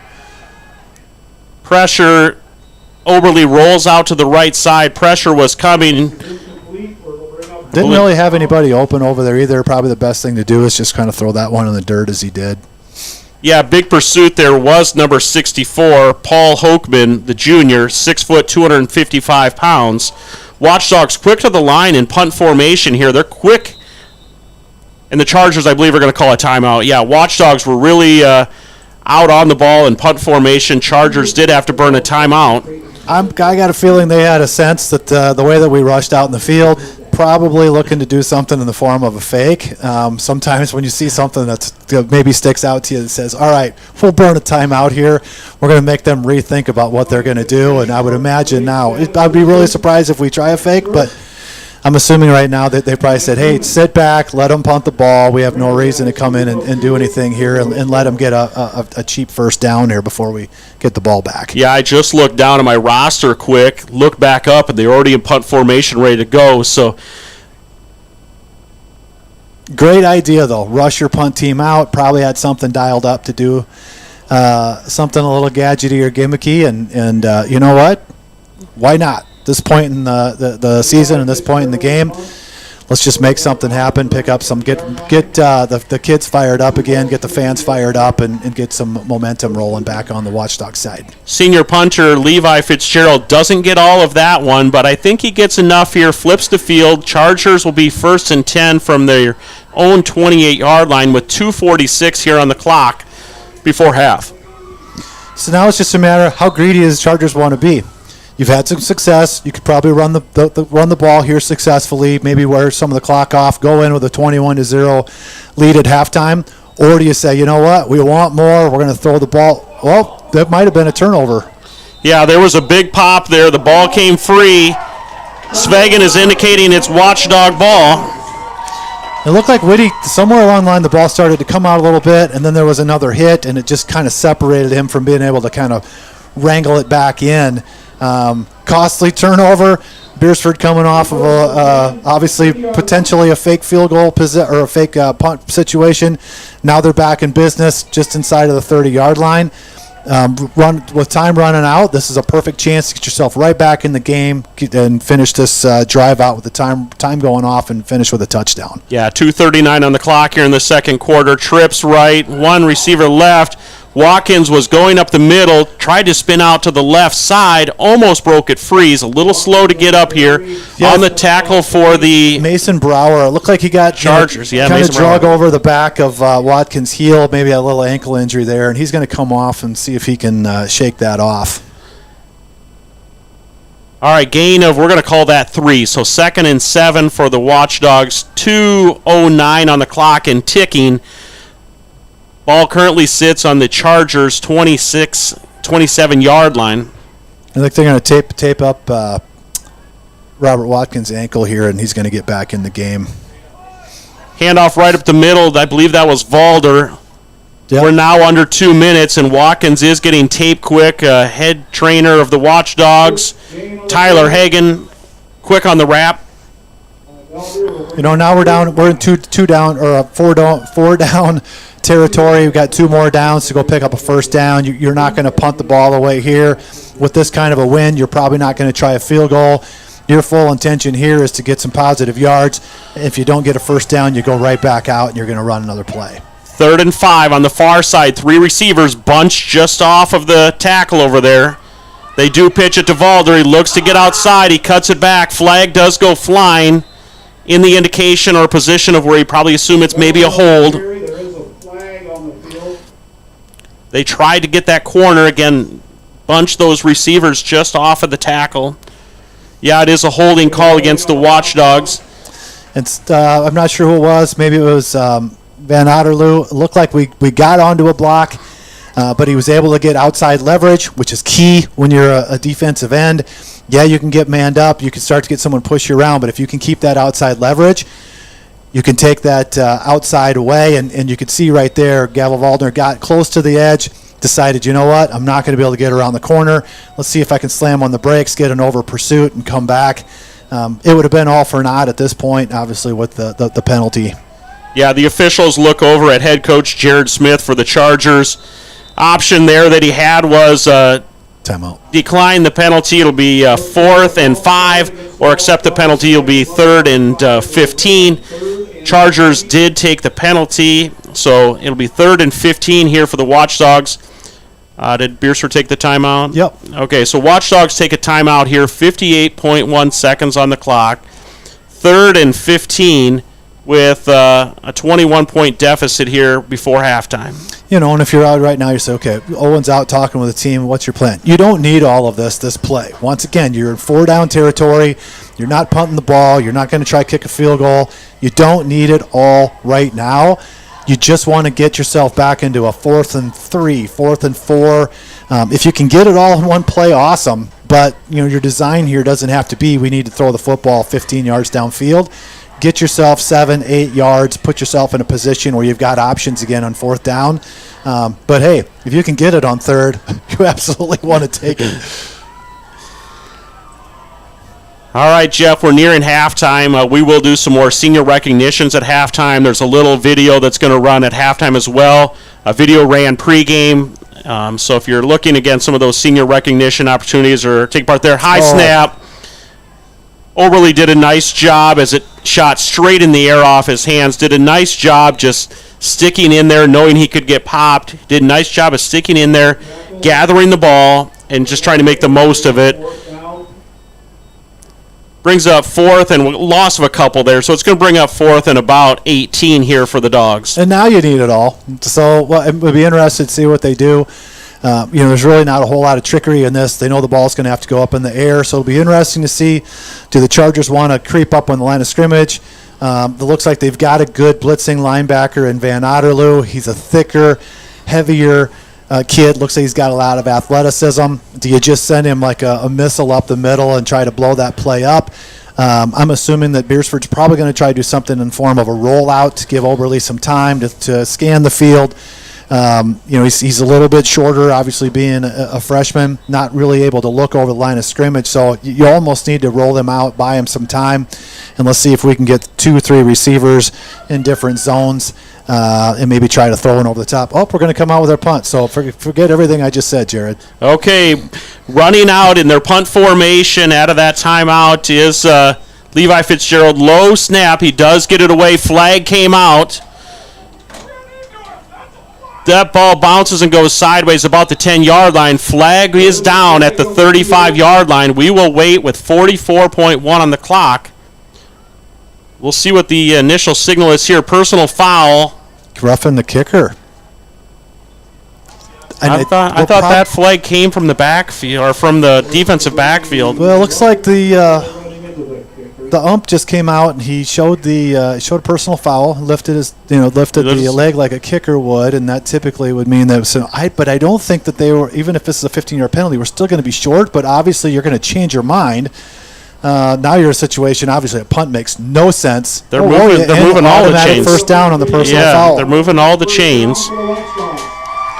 I wonder if it was the snapper, because it came from the defensive backfield, is where that flag flew in from. I wonder if it was a personal foul of they rushed or hit the snapper. Maybe that could very well be. I didn't see it, but that is where the flag came from, the defensive backfield. That is Watkins running hard. Somebody's around his ankles. So we've got time running out. 33 seconds and ticking. Kind of need to get back on the ball here quickly because we've just lost 15 seconds. So low clock management cannot afford to bring. We're going to be down to maybe 2 plays before we run out of time. Maybe need to just spike the ball here. 2nd and 8. Handoff to Stennon. He is stood up at the line of scrimmage. Clock is stopped. Timeout Watchdogs with 6.2 on the clock. So Sioux Falls Christian 21, Beersford 0. 6.2 seconds on the clock before halftime. Watchdogs with 3rd and about, well, it doesn't really matter, 3rd and whatever from their own 20-yard line. Yeah, I'm thinking the coaches probably wish they had that one back. We had probably 40 seconds roughly after that first run. In hindsight, which is always 2020, you maybe, and I'm speaking totally out of 2020 myself. Looking back, if it was me, I'd have said, doggone it, I should have said, let's run this play, come back up, spike the ball, we'll come back, we'll talk about it, let's try to dial something up. You have an inexperienced quarterback out there. He's not going to run out there and say, let's go spike it. So, you know what? It's easy to say it when you're sitting on in the stands, but it's maybe an opportunity. We may have lost a play or two there. Well, let's see what we got dialed up here. So we're in 2 wide receivers. Different. We've got Tegan Nyhog on the near side, Malachi James on the far side, double wing formation, little play action, rolling left this time. He's got a receiver out there, Stennon, jump ball in the end zone, falls incomplete on coverage there. Was Jacob Doctor, number 7, the senior, 5'11", 164 pounds. There is 0.4 of a second on the clock. Watchdogs will get one more play. That is a good clock operator. Yep, you'd almost think that was set up that way, but hey, the ball falls on the ground, and when it does, that means you're going to stop the clock. And if it's 0.4 seconds left, you can still run a play. It's not like basketball where you can't take a three-pointer because there's not enough. If there's 0.01 or whatever, you can't take your shot. You still get time to run a play. All right, Watchdogs do want to, again, with clock at 0.4 of a second, Watchdogs do want to take a timeout and talk about this final play of the half. So assistant coach Owen Ronaldo getting some communication from up in the booth here. Head coach Scott Ebert looking over the shoulder. Chargers are doing the same thing on their side with Coach Smith and his staff, talking about how they want to defend this 0.4 of a second. Well, and just like the last play, obviously you need to throw it in the end zone or very close to it. I'm going to guess you go back into your trips formation, meaning you've got 3 wide receivers on one side. You run all of them down to the one side. Hopefully we get Oberly enough time. He pitches one up. Obviously you're going to have a crowd of people between Watchdogs and Chargers all standing in the same area. And once again, completely wrong. We're going to stack it up closer to the line. We're going to go the same formation as last time, so wide receiver to each side. Wing back on each side is going to be an eligible receiver as well. Stennon is working downfield. Right in the middle, Stennon's open. He just couldn't quite keep his footing and catch the ball. But there was an opening there. Stennon out of the backfield. Gain of about 18 on the play. Needed 20 to score. So that is halftime. Chargers lead 21-0 at the half. Jeff, any thoughts before we go to our senior recognition videos and take our break before the second half? Well, one right now. We know that we could come out going back into this trips formation, switching it back and forth into doing that formation plus the trips, open it up a little bit. We're going to come back out, have some wind to our back. I think this second half is going to be exciting. Watchdogs are going to start airing the ball out. They know what's at stake. So I expect to see some highlight type of reels coming out this second half. Jeff, we were talking during the coin toss, but I'm pretty sure I saw the referee indicate that we deferred. Sure. So I believe we will receive the ball here in the second half, and we'll get the ball here. They will choose defensively which side they want to be on. But fans, we'll be right back after this halftime break with more 11A football action.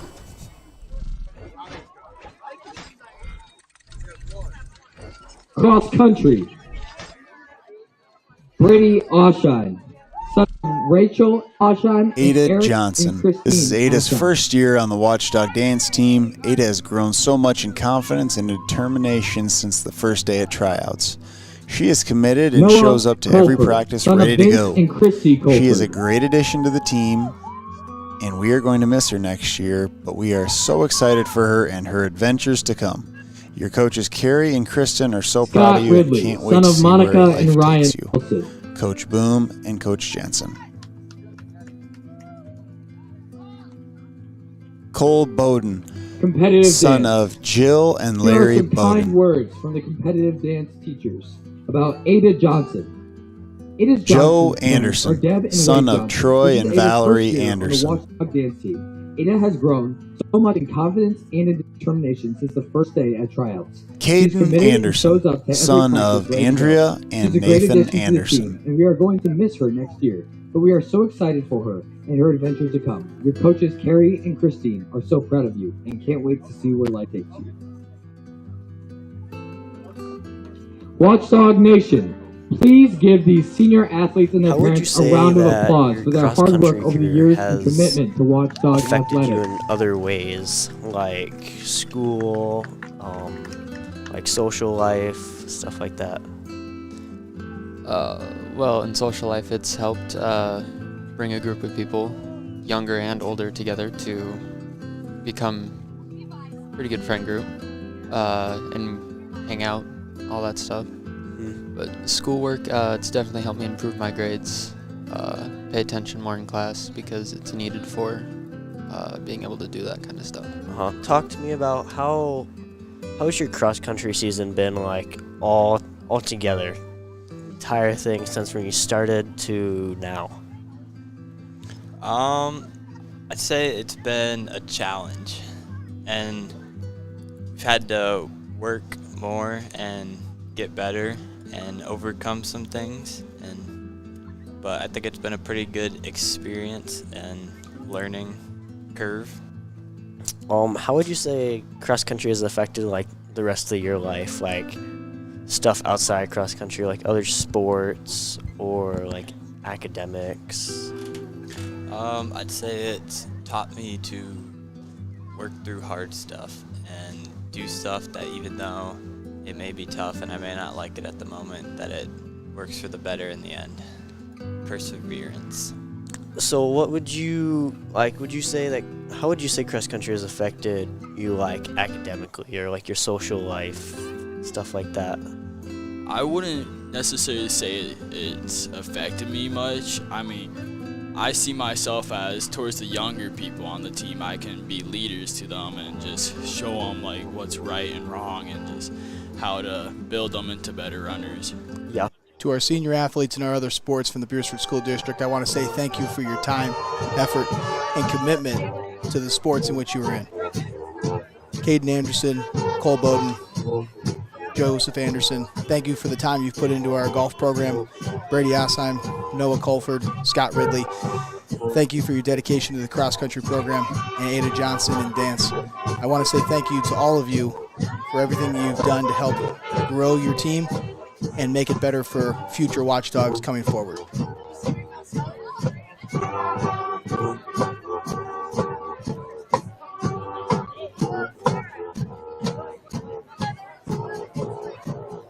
Sheer Magnolia.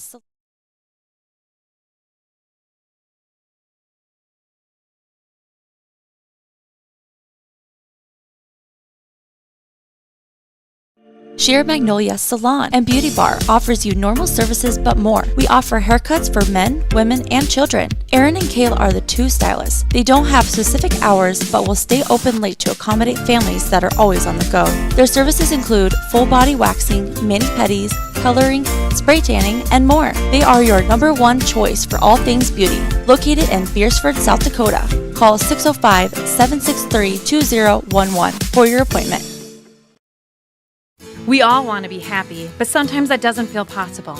But if you have hope, you have everything. Rising Hope Counseling provides high-quality mental health services with locations across South Dakota. Additionally, by providing telehealth, we ensure South Dakota's rural residents have access to high-quality mental health services. Our team lives and works in your communities, and we understand the unique challenges we face. Schedule an appointment by phone or online today. Rising Hope Counseling, offering hope, healing, and change. Everyone at Total Stop are big sports fans.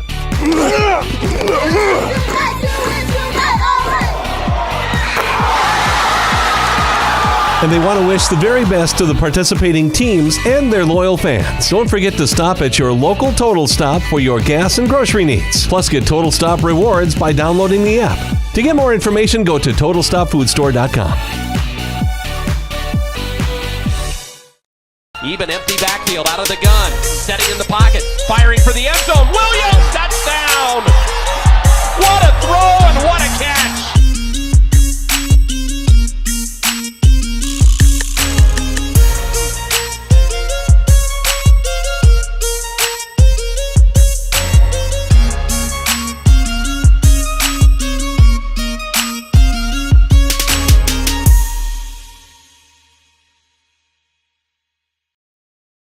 The foundation for how we do business is right in our initials, W-E.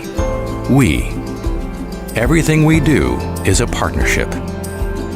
We understand solving the many complex challenges growers face every day takes teamwork. And when we succeed, we do it together. That's the power of we.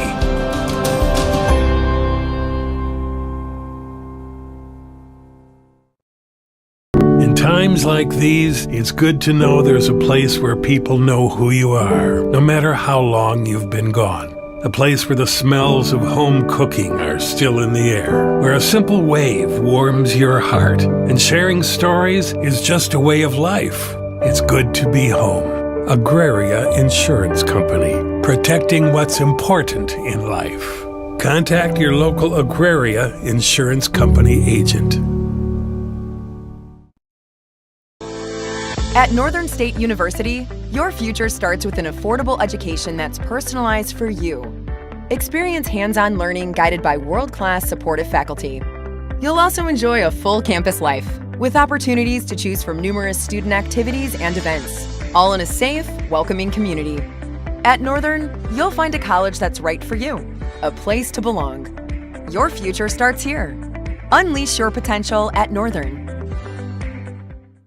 It's known as a hidden gem, one of the best 9-hole golf courses in South Dakota. The Bridges at Beersford Golf Course is top-notch, but with the golf season coming to an end, the Bridges still has plenty going on. Their event center can accommodate weddings, anniversaries, bridal showers, baby showers, or meetings. Save their phone number, check out their website, and be sure to sign up for their monthly e-newsletters to stay up to date on specials and events at the Bridges at Beersford. Advertising can be a struggle. Where to spend your money? Are you reaching the right audience? If you are looking for an effective method that reaches a large fan base at once, then here is your spot with Live Ticket TV. With over 65 schools in the state of South Dakota, we can help you find the right market. Plus, you can work with me, Heath, and a portion of all sales made go right back to the school. Get a hold of me today and let's get started in helping build your brand with Live Ticket TV. Core Cares helps individuals stay at home by offering caregiving, nursing, and medical alert systems in over 55 communities in South Dakota. Specializing in tasks like bathing, meal prep, and medication setups, our well-trained staff delivers exceptional care. We invest in our team through customized training and comprehensive benefits. To learn more about job opportunities or services, visit our website at corecares.com. Core Cares, proudly serving our community. This is what matters. This is beyond X's and O's. This is the difference mutual respect makes. This is what character looks like. This is what defines us in South Dakota. This is sportsmanship. School sports. It's not the outcome that matters most, but the way the games are played. This message presented by the South Dakota High School Activities Association and the South Dakota Interscholastic Athletic Administrators Association. Customer service is more than just a word. It's what Jensen Insurance Agency and Auto Owners Insurance does every day. We have more companies than most agencies in town. We're able to find a competitive market for each family. We're able to farm that out, quote it with each of our carriers, including Auto Owners Insurance, of course, and see where it best fits. In Sioux Falls, Beersford, and Elk Point, go to jensenagencyonline.com to find out more. Jensen Insurance Agency, building relationships since 1944.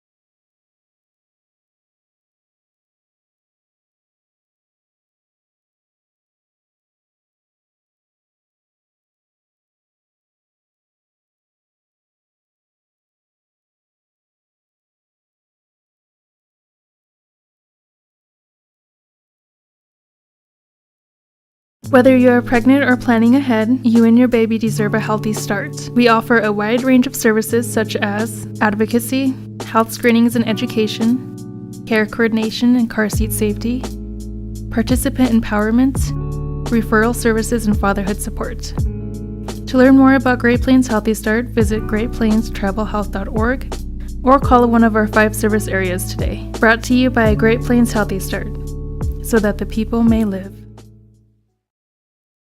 Beersford Telephone is your full-service local telephone company, providing telephone service, sales, high-speed fiber optic internet packages, and professional surveillance systems for both commercial and residential customers.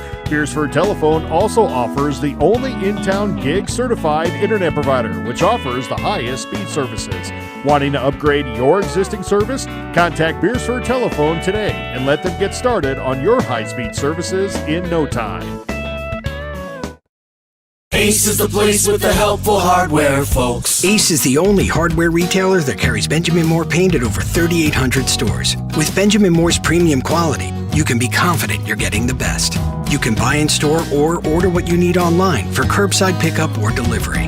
When you want the best, Benjamin Moore paint from Ace at participating stores. Find Benjamin Moore paint and other great products at your locally owned Olson's Ace Hardware in Beersford. At Northern State University, your future starts with an affordable education that's personalized for you. Experience hands-on learning guided by world-class supportive faculty.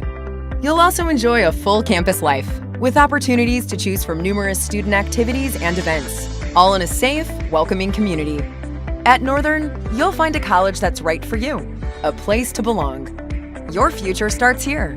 Unleash your potential at Northern. Do you have a pest problem? Got bats, ants, termites? Family owned and operated, Olson's Pest Technicians have had over 50 years experience taking care of pest problems in places across South Dakota, Nebraska, and Iowa. Utilizing brilliant methods such as Centricon bait stations for termites and Vicane treatment for bed bugs, there's no pest too tough for Olson's Pest Technicians. If you have pest problems, call 800-KILL-BUGS. Ag Service Partners is your trusted company for Pioneer seed, chemicals, and crop insurance. Pioneer Seeds has developed and tested products to meet your challenges in the field. Ag Service Partners also has you covered when the white rain comes or anything else you may need with crop insurance. Tested and tried chemicals right here in the area to provide the best yield for your field. Write down the number and contact Ag Service Partners for the best farming season year in and year out. Fiesta Foods in Beersford is a family-owned store that offers a convenient one-stop shop where you can find everything you need, from the everyday essentials to specialty items from around the world. Find their weekly ad on their website. Fiesta Foods also has the best selection of cut meats in their deli department, fresh bakery, and fresh produce. And no matter the season or holiday, Fiesta Foods has it all right there in store. Open 7 days a week. Fiesta Foods is your one-stop store right in the hometown of Beersford. The innocence of youth. Is there anything any better? But soon they'll be in high school and facing all the same challenges you faced. How to make friends, how to fit in, how to be cool. We want our children to have everything they'll need to live fulfilling and productive lives. Make sure the kids in your family are among the more than 57,000 participants here in South Dakota who take part in high school sports or activities. Are you looking for a professional house painter in the surrounding area?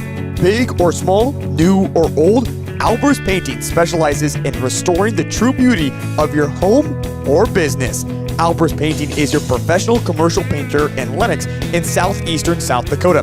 They are locally owned and operated, focusing on providing quality painting and top-notch customer service. For your next project, contact Albers Painting for a free estimate for your home or business. In times like these, it's good to know there's a place where people know who you are, no matter how long you've been gone. A place where the smells of home cooking are still in the air, where a simple wave warms your heart, and sharing stories is just a way of life. It's good to be home. Agraria Insurance Company, protecting what's important in life. Contact your local Agraria Insurance Company agent. Classics Lounge in downtown Beersford is your destination for fun with darts, pool, and to catch all the action no matter what game it is. The colder season is here. Keep your perfect golf swing by using the indoor golf simulator. From the gridiron to the court, Classics is your spot to catch all activities of Watchdogs Live. Ready to cool off with a cold one? Classics Lounge is always ready to serve them up with a bite to eat too. That's Classics Lounge in downtown Beersford.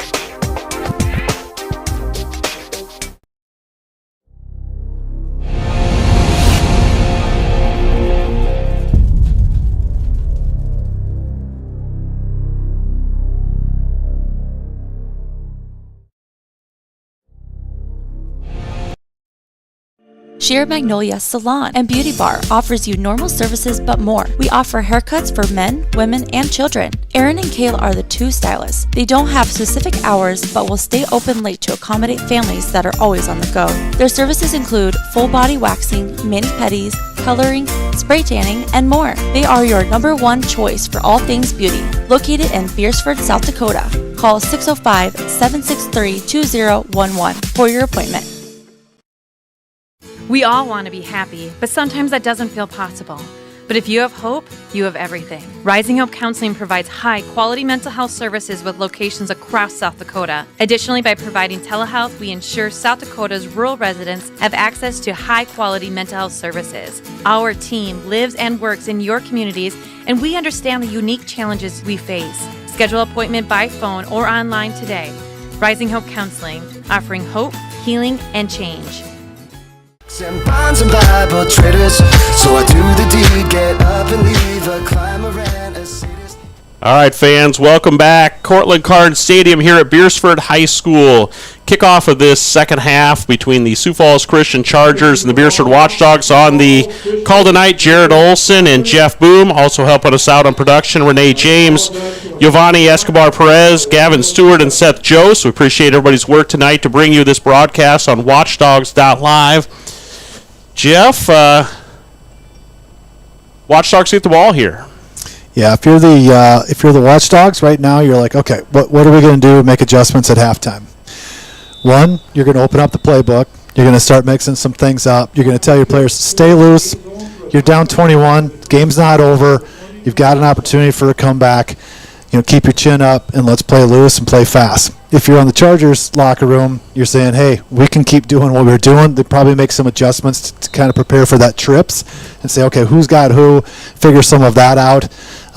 But they can kind of, sit back and say, well, let's do what we need to do. And really for them, they want to try to finish this game off, rest some of their starters, and then try to get out of here without some injuries. So this will be an interesting second half. Watchdogs with a tight formation, quick handoff to Valder, gain of 5. We're going to call that 5 on the play. Bring up second and a long 5 for the Watchdogs, but a good first play out of the chute here.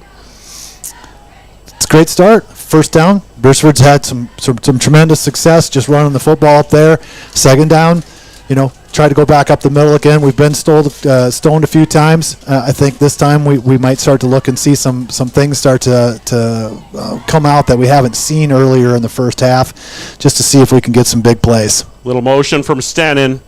Oberly worked down the line and then handed it back off to the inside.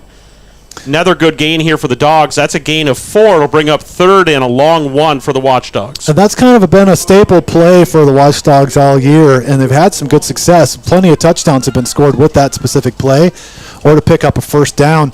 Oberly just kind of runs down the line, and that wing back just kind of circles back in and then hits between the tackle and the end. So it's kind of an unusual deal that it kind of fools your linebacker's eyes as you see the quarterback go down the line and then hand it off.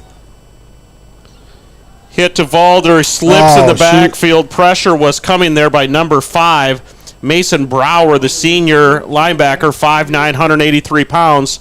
Unfortunately, loss of about 1.5 to 2 there, so bring up 4th and 2, 4th and 3.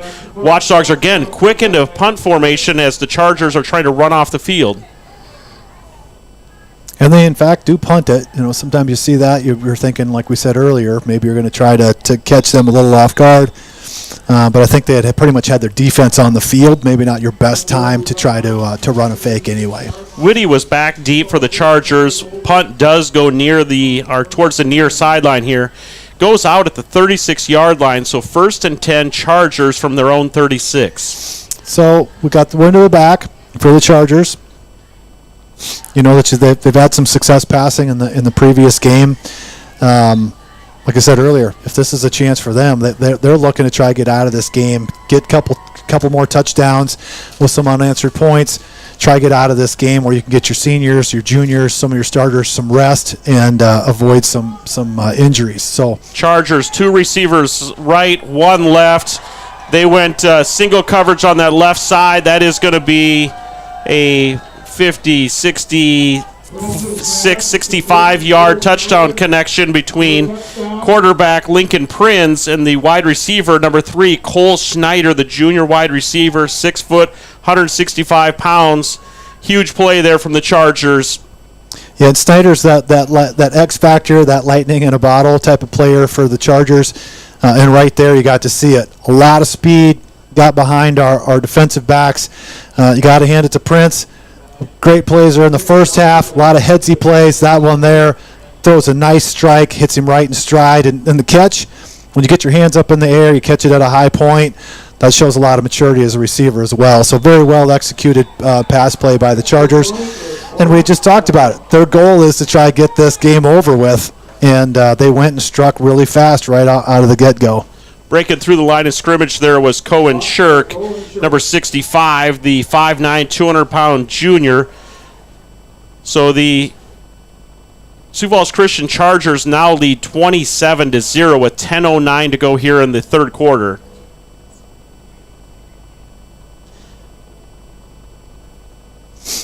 All right, Dogs for an opportunity here to go back on offense. Again, move the ball a little bit. Just couldn't quite convert that first down. Got to kind of pick up the pieces here again and try to put an offensive drive together. Yeah, now you're kind of in that point now. You are down 4 scores. Once again, you're fighting for your postseason life here. You don't want this game to get away. Chargers are totally trying to let the game get away. Once again, rest some players, avoid injury. Beersford's really now it's time for them to step up, get some points back on the board, get some momentum going. And so, I'm expecting to see us probably get a little more unpredictable. Maybe now we're in that position where every possession is a 4-down possession, just to try to make sure you keep yourself in the game and give yourself an opportunity for a comeback. Valder and James back deep for the Watchdogs. Chargers with the wind at their back. They've kicked it through the end zone every time this direction, and they do it again. So Watchdogs 1st and 10 from the 20-yard line after the touchback. Yeah, Doctor's got an impressive leg. I mean, yes, it is wind-aided, but it's not like he gets one every once in a while. He's basically done it every kickoff. He's been able to kind of put it almost in the exact same spot. Very consistent with his kicking. That's a pretty special kicker you have right there. All right, Watchdogs break their huddle. Going to stick in that tight formation.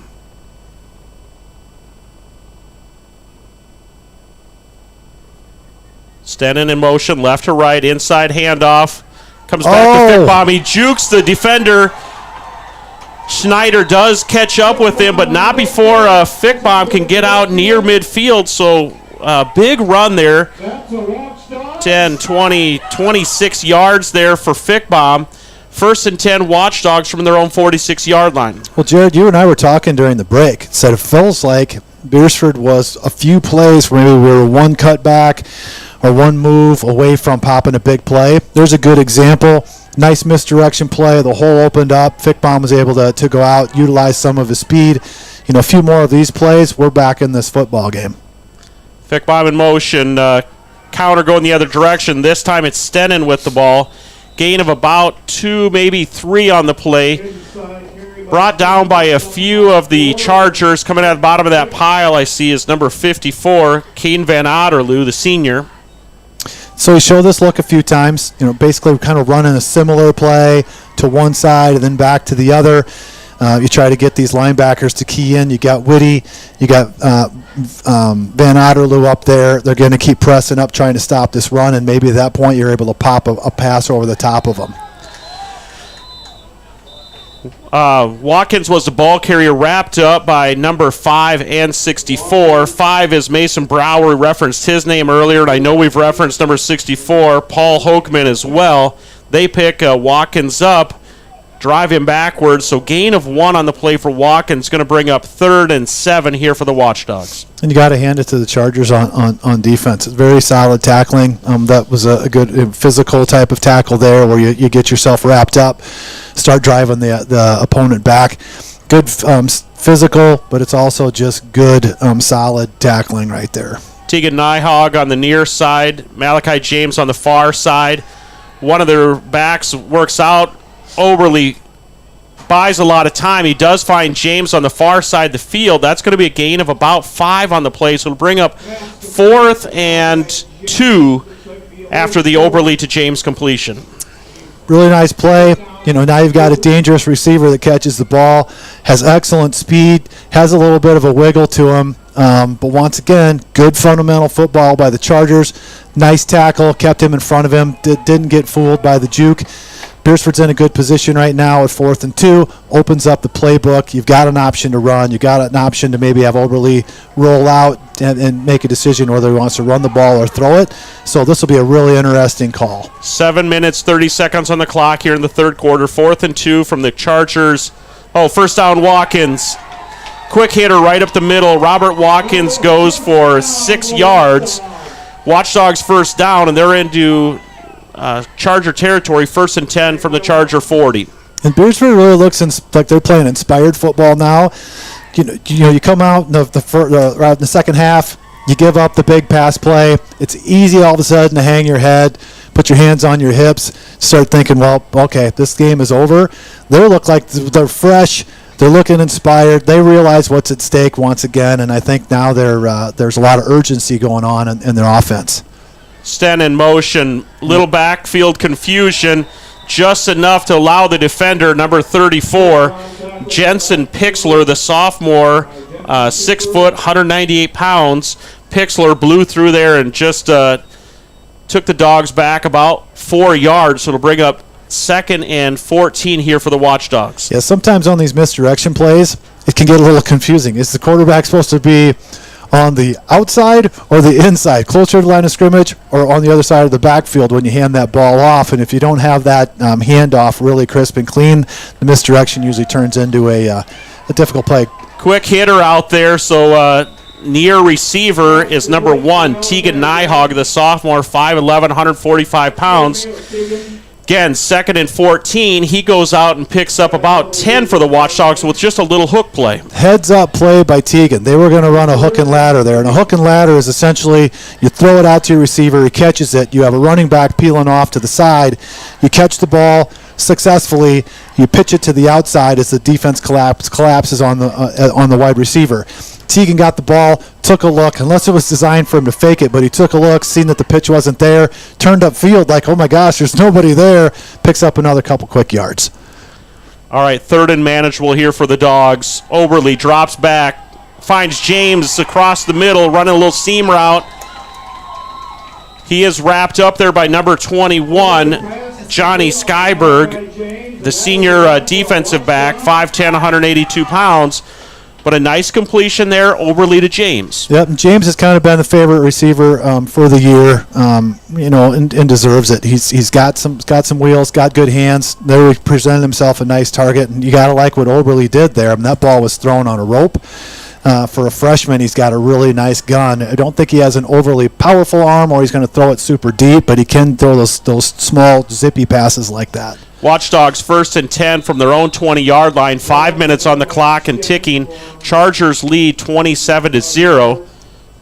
Gain of about 1 on the play to bring up 2nd and 9 for the Watchdogs. And it's interesting when you see an offense that starts to play with some urgency, all of a sudden some things start to happen. How many times have you been watching an NFL game or a college game where a team is down and there's only a few seconds left on the clock, and all of a sudden they have to keep pressing and pressing and pressing, and you're like, how can you just pick up all those yards so quickly? It's the urgency, the tempo, and Beersford right now is executing with that kind of tempo and urgency. Oberle, big rush up the middle. Guess who? Braden Whitty. Number 10, Braden Whitty, junior linebacker, just blew through there. Big loss for the Watchdogs here, but 3rd and we're going to call it about 16 here. And how do you stop a red-hot offense? Usually it's in a blitz, and it's one of your best players. Shoot him through a gap or set more people up than what we have for blockers and let him just go in. Heck of an athlete, so of course he's able to come in and make a nice tackle on Oberle. Yeah, a little play action on that one and just didn't fall for it. That one did get away from the receiver, and we've referenced his name before as well with the great foot. But he's played a great defensive back position as well. Jacob Doctor, the senior DB, Jacob, about picked that one off. Yeah, Jacob wishes he had that one back. You could see the moment that it dropped, he put his hands to his helmet and thought, what did I just do? You don't get him thrown to you that much better. And that all came from the pressure from Christian. Oberle had a lot of traffic around him. I think someone might even have a hand on him. He just kind of threw it out of desperation to say, I got to get this ball out of my hands. So just a good job for not taking a sack there. 4th and about 15. Pressure's coming. Oberle rolls out to the left. He's wrapped up there by number 5, Mason Brower, the senior linebacker. Watchdogs will turn it over on down, but they move the ball. Yep. Going to need a big defensive stop here and get the ball back and give it another go. Yeah, and so, unless Christian does something that's a little unexpected, obviously they came out with a big pass play the last time they got the ball, and maybe that's their goal right now is just to try to get this game over with and just try get the leads so astronomical that they don't think Beersford can come back. But this is a good time to just do your ground and pound, run the clock down, and looks like that's what they're going to do here, at least for this first play. Yeah, give it to Whitty. He's going to go for 8, almost 9 on this first down play. And Whitty's been the bell cow. We've seen him get the ball a lot in this the first half. You get into the second half. Now if you're Christian, you've got a fairly comfortable lead here at 27-0. Now as a head coach, you start thinking, okay, worried about injuries. I don't want anyone getting nicked up. We still have 2 more games before we get to the postseason. So that's got to be in the back of his brain a little bit to say, okay, how much do we want to put the ball in these guys' hands? Ball is aired up. They do find that big receiver, number 3, Cole Schneider again. Big block down the field near the 8-yard line, and they do take that in for a touchdown. So that's a 50-60. That's a 63-yard touchdown connection from Prinz to Cole Schneider, the junior wide receiver. And he's, like I said, he's lightning in a bottle. I think last week he had several touchdowns. He's that burner. He's the guy on the outside. You get the ball to him. You know, a Tyreek Hill, so to speak. Obviously at a not that same level, at least not yet. But that type of player where very explosive, you know, you can get points on the board. And, you know, we just talked about it. You have the option to do a ground and pound, and they have the ability to throw that ball and make those kind of big plays. And right now they're just like, all right, let's go out, get some quick scores, get ourselves in such a big lead that we can start to rest some guys. Sioux Falls Christian Chargers 34, Beersford Watchdogs 0, 2:47 left on the clock here in the third quarter. We'll be right back with more football action. Everyone at Total Stop are big sports fans.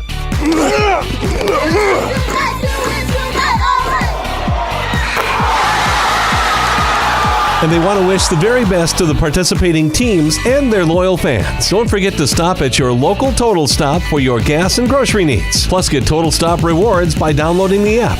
To get more information, go to TotalStopFoodStore.com.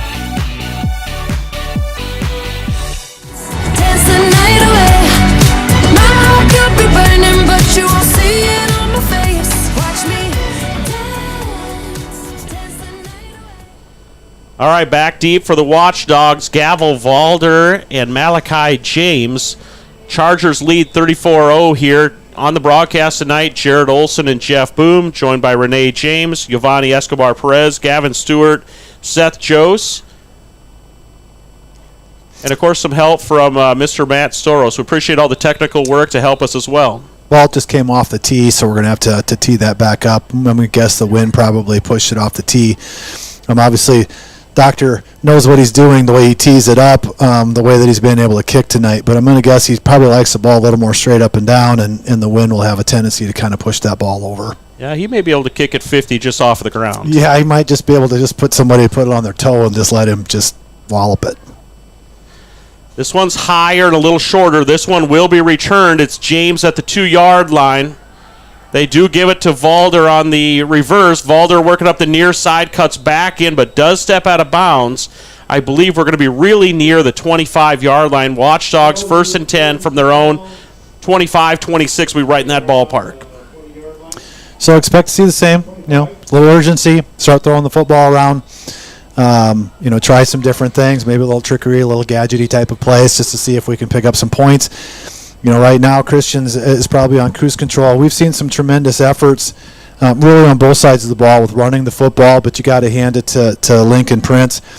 Very nice pass on the big one, and then this one here, hitting Snyder on the money on the sideline, and then Snyder kind of just took care of the rest. On the run there is Gavel Valder, gain of 1, bring up 2nd and 9 for the Watchdogs, 2:27 and ticking on the third quarter here. So this is where I think we've got a chance. We obviously have some playmakers too. It's not like we don't. So hopefully we can get the ball out in the outside. Maybe some of these kids can shake somebody loose and get a big play, get the crowd back into the game. Little work kind of off tackle, tries to bounce it outside there from Fickbaum. Met by a host of Chargers. Yeah, initial contact there looks like one of the defensive linemen, number 65, Marcus Firth, the sophomore, 6'1", 255 pounds. Yeah, Fickbaum looked like he wanted to take it up. There wasn't much there. Decided to bounce it out, and there was a host of Chargers just kind of there waiting for him. So, whether he just took it up the middle or tried to bounce it out, I don't know if there was a whole lot there for him. So we're gonna tee this thing up again at on 3rd and 8. 3rd and 8, 3 receivers left. Pump fake. Oh. Pressure is coming, and Oberle had nothing to do there other than just protect himself and the ball. Pump fake, and the clock's ticking. He just knew there wasn't a lot of extra time, and Three big defenders coming at him. Yeah, the pump fake, look good, but right now Chargers know what the game plan is. They've got three guys deep. You want to try to hit that pump fake, get a guy to bite, and then go over the top. But they had a guy playing deep safety, and it just wasn't there. So, yeah, it ends up being a sack. But I think if you'd have thrown the ball, it could have very well ended up being a turnover too. Watchdogs do punt it away. Fielded near midfield was number 10, Braden Whitty. Watchdogs do a nice job of team tackling, getting everybody around him, making him cut back a couple times and bring him down just into Watchdog territory. So Chargers 1st and 10 from the Watchdog 46. Yep, nice punt coverage. That's part of it with punt coverage. You might get every once in a while a special player that can come in the open field, especially with someone with the athletic ability of Whitty, to come down and try and make a solo tackle, but it's not very often. You typically have to go in and kind of corral somebody in before you wrangle them down. All right, couple receivers on the near side. Schneider's on the far side. Ball gets away from Prinz, but he picks it up. Loss of a couple on the play. Could have been worse. So Chargers will be 2nd and we'll call it 12 from near midfield. And Prinz, once again, just shows that prowess back there of being able to escape. Ball's on the ground. Cooper Nelson's looking at it saying, I'm going to have a free shot. By the time he takes a hesitant step, by that time Prince has already gathered the ball, makes a little jab step, gets Cooper to think, well, he's going to go backwards. Instead, he goes upfield. So you got to hand it to that kid. He knows how to get himself out of trouble. 2nd and 12. Clock is ticking. 75 seconds. Little screen play this time to Whitty. Prinz to Whitty. 2nd and 12. Find their receiver in the middle. Whitty brings it out to the 40-yard line. Clock will stop. That is the end of the third quarter. Chargers lead 34-0. They'll flop sides of the field here, and the Chargers will have an upcoming 3rd and 4 when we come back after this break. Even empty backfield out of the gun. Setting in the pocket. Firing for the end zone. Williams, touchdown! What a throw and what a catch!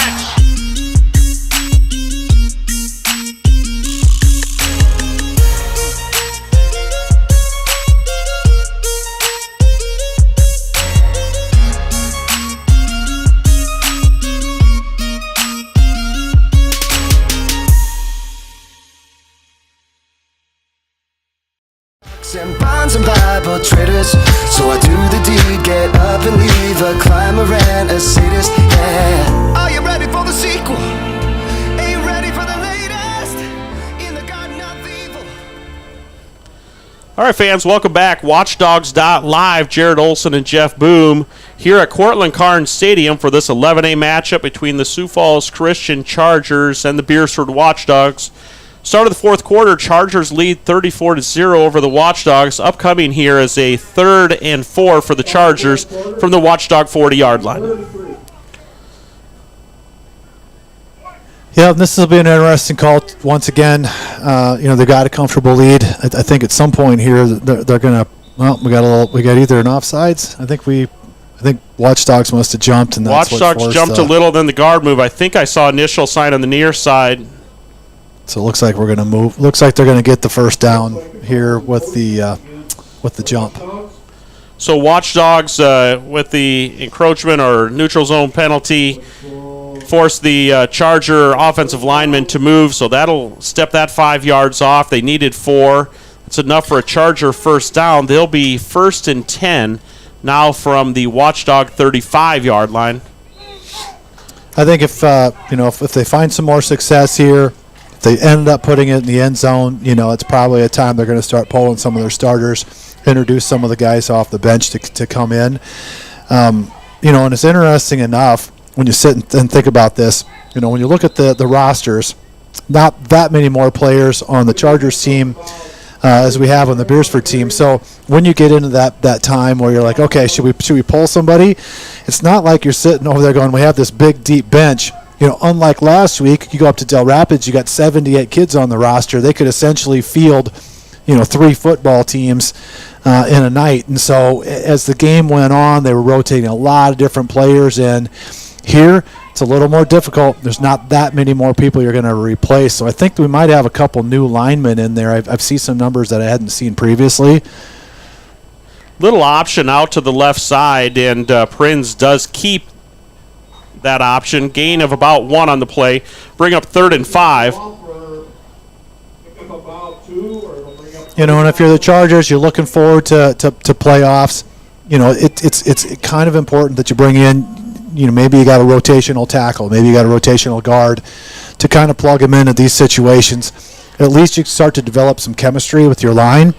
In the event somebody gets hurt, you know, all of a sudden you got a guy that pops in there, but you've played together and you have an understanding of what the guy is and used to the calls and those types of things. Whitty up the middle, breaks it out to the left, does take on the tackler, gets run out of bounds about the 8-yard line. So first down, Sioux Falls Christian Chargers. Braden Whitty with another big run there for the Chargers. Going to be 1st and goal from the 7-yard line. Yeah, you look the Chargers, they're currently in that 5 slot. If the playoffs ended before tonight's game, they would be the 5 playing at Lennox, the 4 seed. And I think they match up in 2 weeks. Yeah, they'll see each other yet this year, and they're, you know, both 42.6 or 42.3 power points. So they're separated by about 0.3 of a power point. You know, maybe it does just flop where each one of them is playing more for, is it a home game or an away game? Are we doing this thing at the Bob, or are we doing it at Lennox? Yep. You know, and if you're looking at this entire picture, I don't want to say that you feel like Del Rapids is going to win this thing, but having gone up there and watched them, it's such a well-oiled machine. You almost want to fall into a bracket that doesn't include Del Rapids. I think that there's other winnable games, but man, when you go up and you watch the Del Rapids team, the size of the team, the amount of players, the personnel, you know, they've got a really talented running back and a wide receiver. It feels like they're the favorite, and everybody else is just kind of determined on who's going to go in and play them. But that's why you play the games. You know, we're an injury or 2 away from all of a sudden it looking a little different, and somebody could come in there and steal that state championship. Colton Steen was the ball carrier on the last play, met by Seth James at the 1-yard line. They give Steen the ball again. He's met in the backfield that time by linebacker Robert Watkins. Loss of about 3 on the play. So now it'll be, we got 4th and goal from the 4-yard line. Pretty big play there from Robert Watkins to try to make this a little tougher go on 4th down for the Chargers. And he's been such a standout all year about the penetration. You know, you can send him on a blitz, super hard-nosed kid. Even when he runs the football, he's not going to try and make you miss. He's going to try to run you over. Just kind of a straight-ahead guy, and it's just an excellent type of a frame and a build and everything to play that linebacker spot, and they'll probably send him right up there again. And of course he did. They 4th and goal. They want Steen to get this one. Yep, Steen. Hey, we've seen Steen in the past. Has some wheels, but not those kind of wheels where he's going to outrun the personnel that we had out there on the outside. Yeah, 3 straight plays. Colton Steen couldn't quite punch it in. Watchdogs do force a turnover on downs here. They will take over 1st and 10 deep into their own territory. And what's interesting is Colton's more of that. He'd rather run you over than try to shake you loose too. But they sent Watkins. Excellent timing on Watkins' blitz, and also a good call because it was wide open. It really made Steen have to change direction and try to get to the outside, and that's just not his game. Little screenplay now from the Watchdogs. They can run that play as well, and that one is Gavel Valder. So Watchdogs, great little play there when you're deep in your own territory. The rushers are coming. They've got their ears pinned back. They want that safety.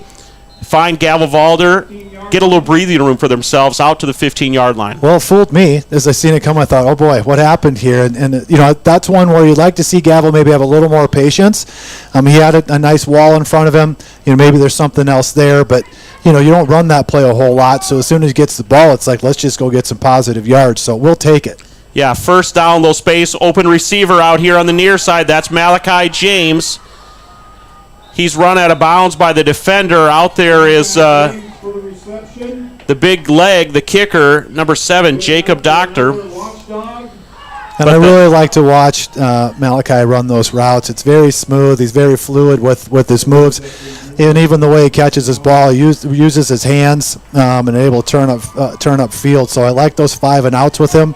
I'd like to see us do a couple of those and then maybe try hit one over the top with him and let's showcase his speed.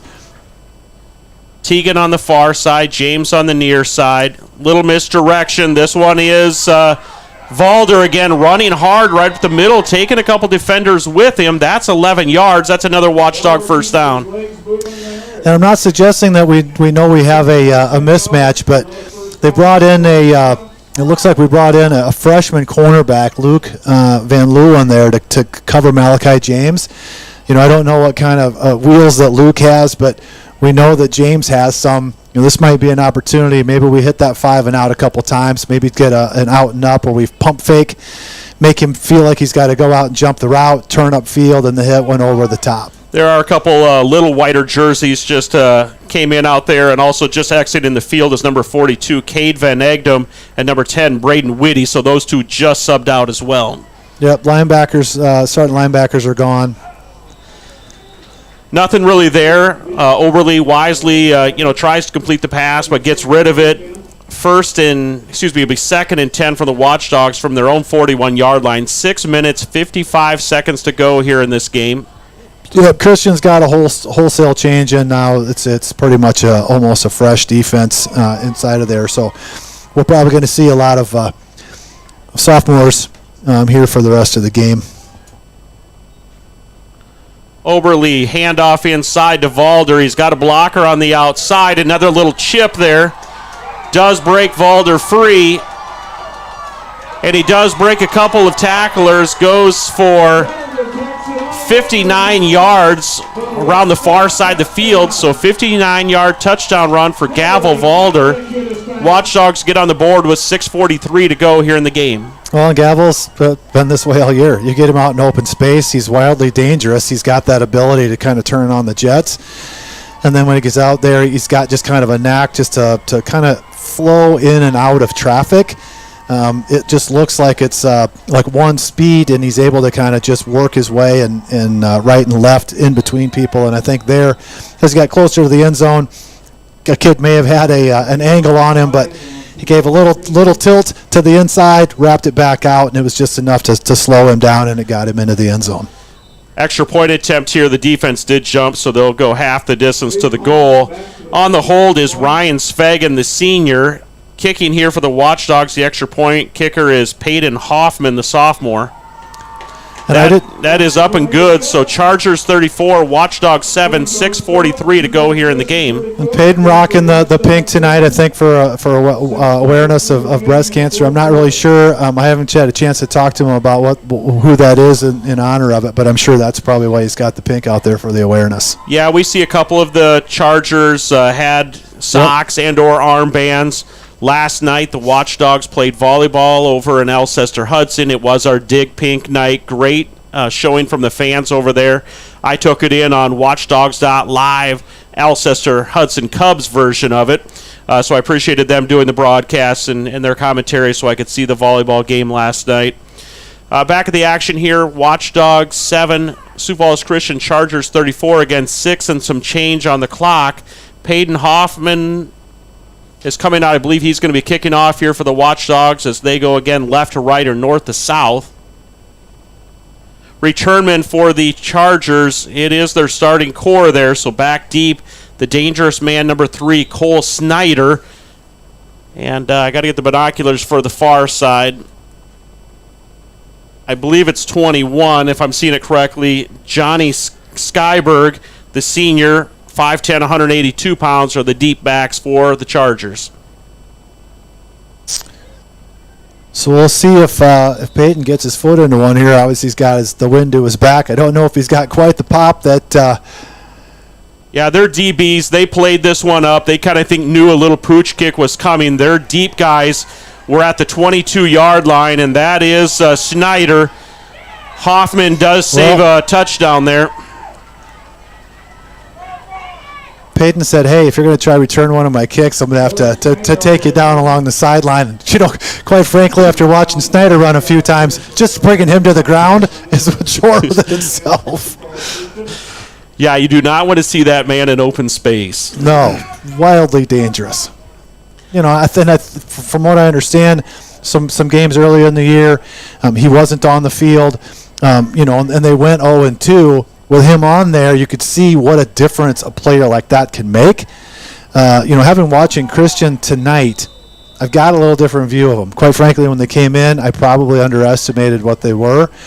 But now after watching tonight, they've got a handful of playmakers that are impressive. They're gonna be interesting to watch when they get into the playoff picture. It's maybe what we saw from the Orioles a couple of weeks ago as well. A couple really big playmakers. That could be a really fun game if you're out there and just looking for good football. You maybe want to be looking ahead. I'll kind of pull it up here so we get the exact date for you. In 2 weeks, I believe. I'm kind of bouncing around on here. But what's interesting is they're a little bit of a mirror image. That they're able to go back, throw that football. And Canton, when they were here, some of that same type of stuff too, where they were really the quarterback was just dropping balls, in the bucket along the sideline. So we've seen some tremendous quarterbacks in 11A this year. And what's exciting is we've got one ourselves. He got thrust into action as a freshman. But, wow, what an experience he's had so far this year and going forward. I think he's kind of solidified himself as our starter quarterback for a long time now. Yeah, you're correct. It was 2 weeks from now. The Chargers will host Lennox, 7 p.m. on October 19th. So, again, if just a general fan of football, that may be one that you want to kind of put on your calendar. And maybe I think they kind of mirror each other. I think there could be a lot of fun and exciting action in that game. And maybe somehow they end up meeting in the playoffs. It could happen. They could play the last week of the year and then turn around and play each other potentially in that first round of playoffs. Chargers do punt here. Looks like a pretty good bounce for the Chargers. That is their kicker as well, Jacob Doctor, so he's in doing punting action as well. And the Chargers will roll out. It looks like their second-team defense here. 4:41 on the clock. Chargers lead 34-7. Watchdogs first and 10. Looks like about their 14-yard line.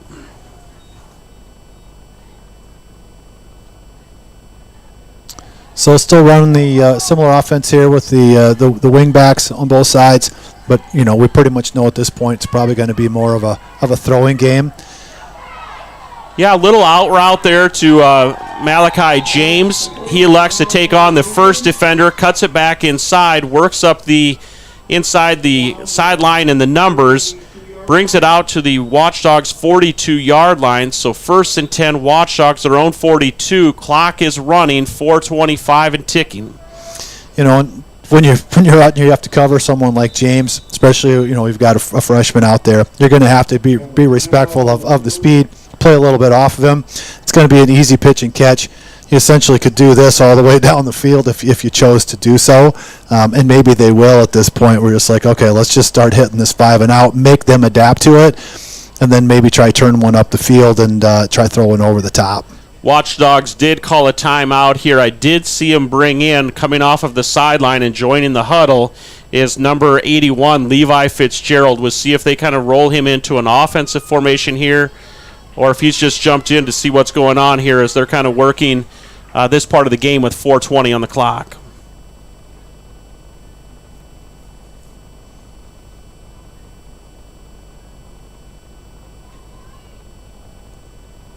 And as the Chargers come out on their defense, you look out there, you're like, hey, this seems like they're getting smaller and smaller as they bring them out. But you know what? If you're a freshman, you're a sophomore, you get on the field on Friday nights, I don't know if there's a better feeling. You go through all the practices, and you stand there and you freeze in some of these games, or you're batting mosquitoes or little bugs. And when you finally get to go out here on a Friday night in front of some of your fans, it sure is a good feeling. And what an experience and what a great game this is. But you go through all those practices, and when you get to take the field like that, it's just a special feeling. I don't care if you're winning or losing. It's just a special time to be out there. Yeah, as an underclassman, you get that opportunity. It is kind of special on Friday night to get out there and get a chance to get some snaps in. Watchdogs gain of a couple. That'll be 2nd and 8. Coming up for the Watchdogs next week, they will travel to Dakota Valley. So fans, October 13th. Oh, great pump fake there. Oberly does come back up the middle. A few Chargers wrap him up, but I think it's going to be close. It is enough for a first down. So Oberly kind of looks downfield but tucks it and runs it. First down moves into Charger territory, 1st and 10 from the Charger 47-yard line. Every time I see Oberle run, it just starts to make me so nervous because I'm like, if he gets hurt, we're going back to maybe what we were running there in those first 2 weeks, and we probably haven't practiced that formation and that type of deal for some time. So stay healthy, young man. Run the ball, but also learn sliding and getting down early is also a good plan for us at this point. Lead back. Handed off to the second back there. Isaac Bowden. That is number 21, Isaac Bowden, the junior running back, 5'6", 165 pounds. Isaac Bowden on the carry there. So we brought in some new players. Cam Mullenix, maybe the heir apparent center. We'll see what happens when we get into next year. Do you move Joe Sharp back into a tackle position? He looks like a tackle with the height and the size, but, when we were in the early parts of the year, we might have fumbled there. Yeah, the ball did get free, and they do quickly jump on it. So after that 5-yard gain, it was 2nd and 5. Watchdogs do turn it over on the fumble. So the Chargers will bring out their offense. 2 minutes, 34 seconds on the clock here. Chargers lead 34-7. But going back to the line, going into next year, you started the season. You were trying some different players at center. We had some real challenges there with the shotgun and trying to get the snap. That's a hard thing to do, and especially when you're asking a high school player to do it. When you started, when you look back at Millbank, going way back to the first game of the year, they had a 350-pound kid sitting right over the center. You're asked to snap the ball. You're supposed to put it right in a quarterback's hands. Oh, and by the way, that 350-pound kid, you got to move him out too. So a really tough game to try to figure out the snap, but, it bled into some other games. They finally said, let's bring Joe in. It kind of remedied most of those things. It's still high school football. We saw it tonight even with the Chargers. That shotgun snap, it's still a difficult deal. In the pros, it's almost automatic, but you got a guy that's done it maybe 1,000,000 times in his life. Here, little tougher challenge, and so the shotgun thing's always a little bit risky. Joe has filled in really well, but I have to believe next year, I don't want to just start looking forward to next year. We're still in the middle of the season, but let's look to the future a little bit. I think Joe maybe slides back out into a tackle position, and also just staring down at this sideline, we don't have a ton of... You don't see jerseys all over down there with 6s and 5s and 7s, and that's really, what do you do next year? Fortunately, we got a lot of juniors playing the offensive line, defensive line this year. We'll lose a couple. Someone's got to step up into those roles. But next year, kind of exciting that we're going to have a pretty much a majority of our group has got snaps all year this year. So a lot to look forward, not just for the end of the season, but into next year too. All right, Chargers. Got rolled up on, so hopefully nobody got injured here. Offensive lineman or back was blocking and just got rolled up from the back. He did jump up. Looks like he's okay. It's a tight end here, but he's a little limp, but it just got rolled up. Boy, you hate to see that. In every one of these games, your goal is to make sure every kid comes out of these things and you get to play a full season injury-free. You see it at so many levels. Renee is part of this production crew. She's had two doctor bills this year, one with the wrists, and then we just had a recent, and you don't expect to see, oh my gosh, we're seeing a number 33. Easton Boom's going to take the field for the first time this year. It kind of surprises me. His mother's going to be very upset that she didn't come here tonight. All right. We did see a kind of an explosive hit even at the junior high level.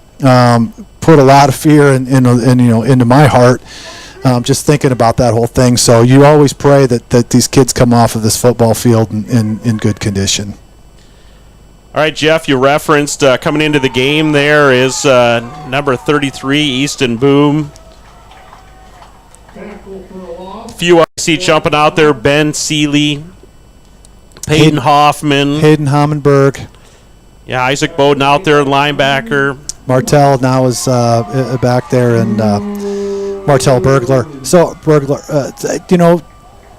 this is, once again, how much more fun can you have? You've been practicing, you've put the work in, you've been on what you want to call, it doesn't get said a lot, but you're the meat squad. You're the one that has to go out there and face those starters, get pushed around, take the lumps, and finally you're like, hey, I finally got out in the football field, and how exciting that is. Little rollout here from the Chargers. Got a receiver. Oh, my goodness, what a connection. Receiver there for the Chargers working down across the field was Devin Doden, the junior. Quarterback for the Chargers, number 13, Tate Connell, the sophomore, connected with Devin Doden, the junior. Really nice rollout to the left for a right-handed thrower, and then to lob it in there for your receiver. Yeah, the ball was definitely a wobbler, but he put it right on the money. And hey, Peyton Manning didn't throw a whole lot of spirals in his life either, but he put it where it needed to be, and that was the good example there. For a moment, the way it was wobbling, I thought it might be an easy interception, but instead it landed right on the spot, and they're going to take a knee and put a bow on this game. All right, so we 20-some seconds and counting down here. Chargers will win this one 34-7 over the Watchdogs. Again, next week, Watchdogs will travel to Dakota Valley, so fans will see you down in North Sioux City, the Dakota Dunes area. Dakota Valley, 7 o'clock kickoff at Dakota Valley High School on October 13th. And then, Jeff, we'll wrap up our final regular season game here at home with Lakota Tech on October 19th. Yep, and it's a game, we'll probably be favored, unless something changes. Lakota Tech hasn't had a whole lot of success. It's nice to see that they have a football program. So it'll be fun to have them come and visit, and we'll wrap up this campaign that we had this year. All right, fans, we appreciate you joining us here on Watchdogs.live. We appreciate all of our corporate sponsors that jump on with us. Jeff, the crew, thank you guys for everything. Until 2 weeks from now, we'll see you. Go Dogs.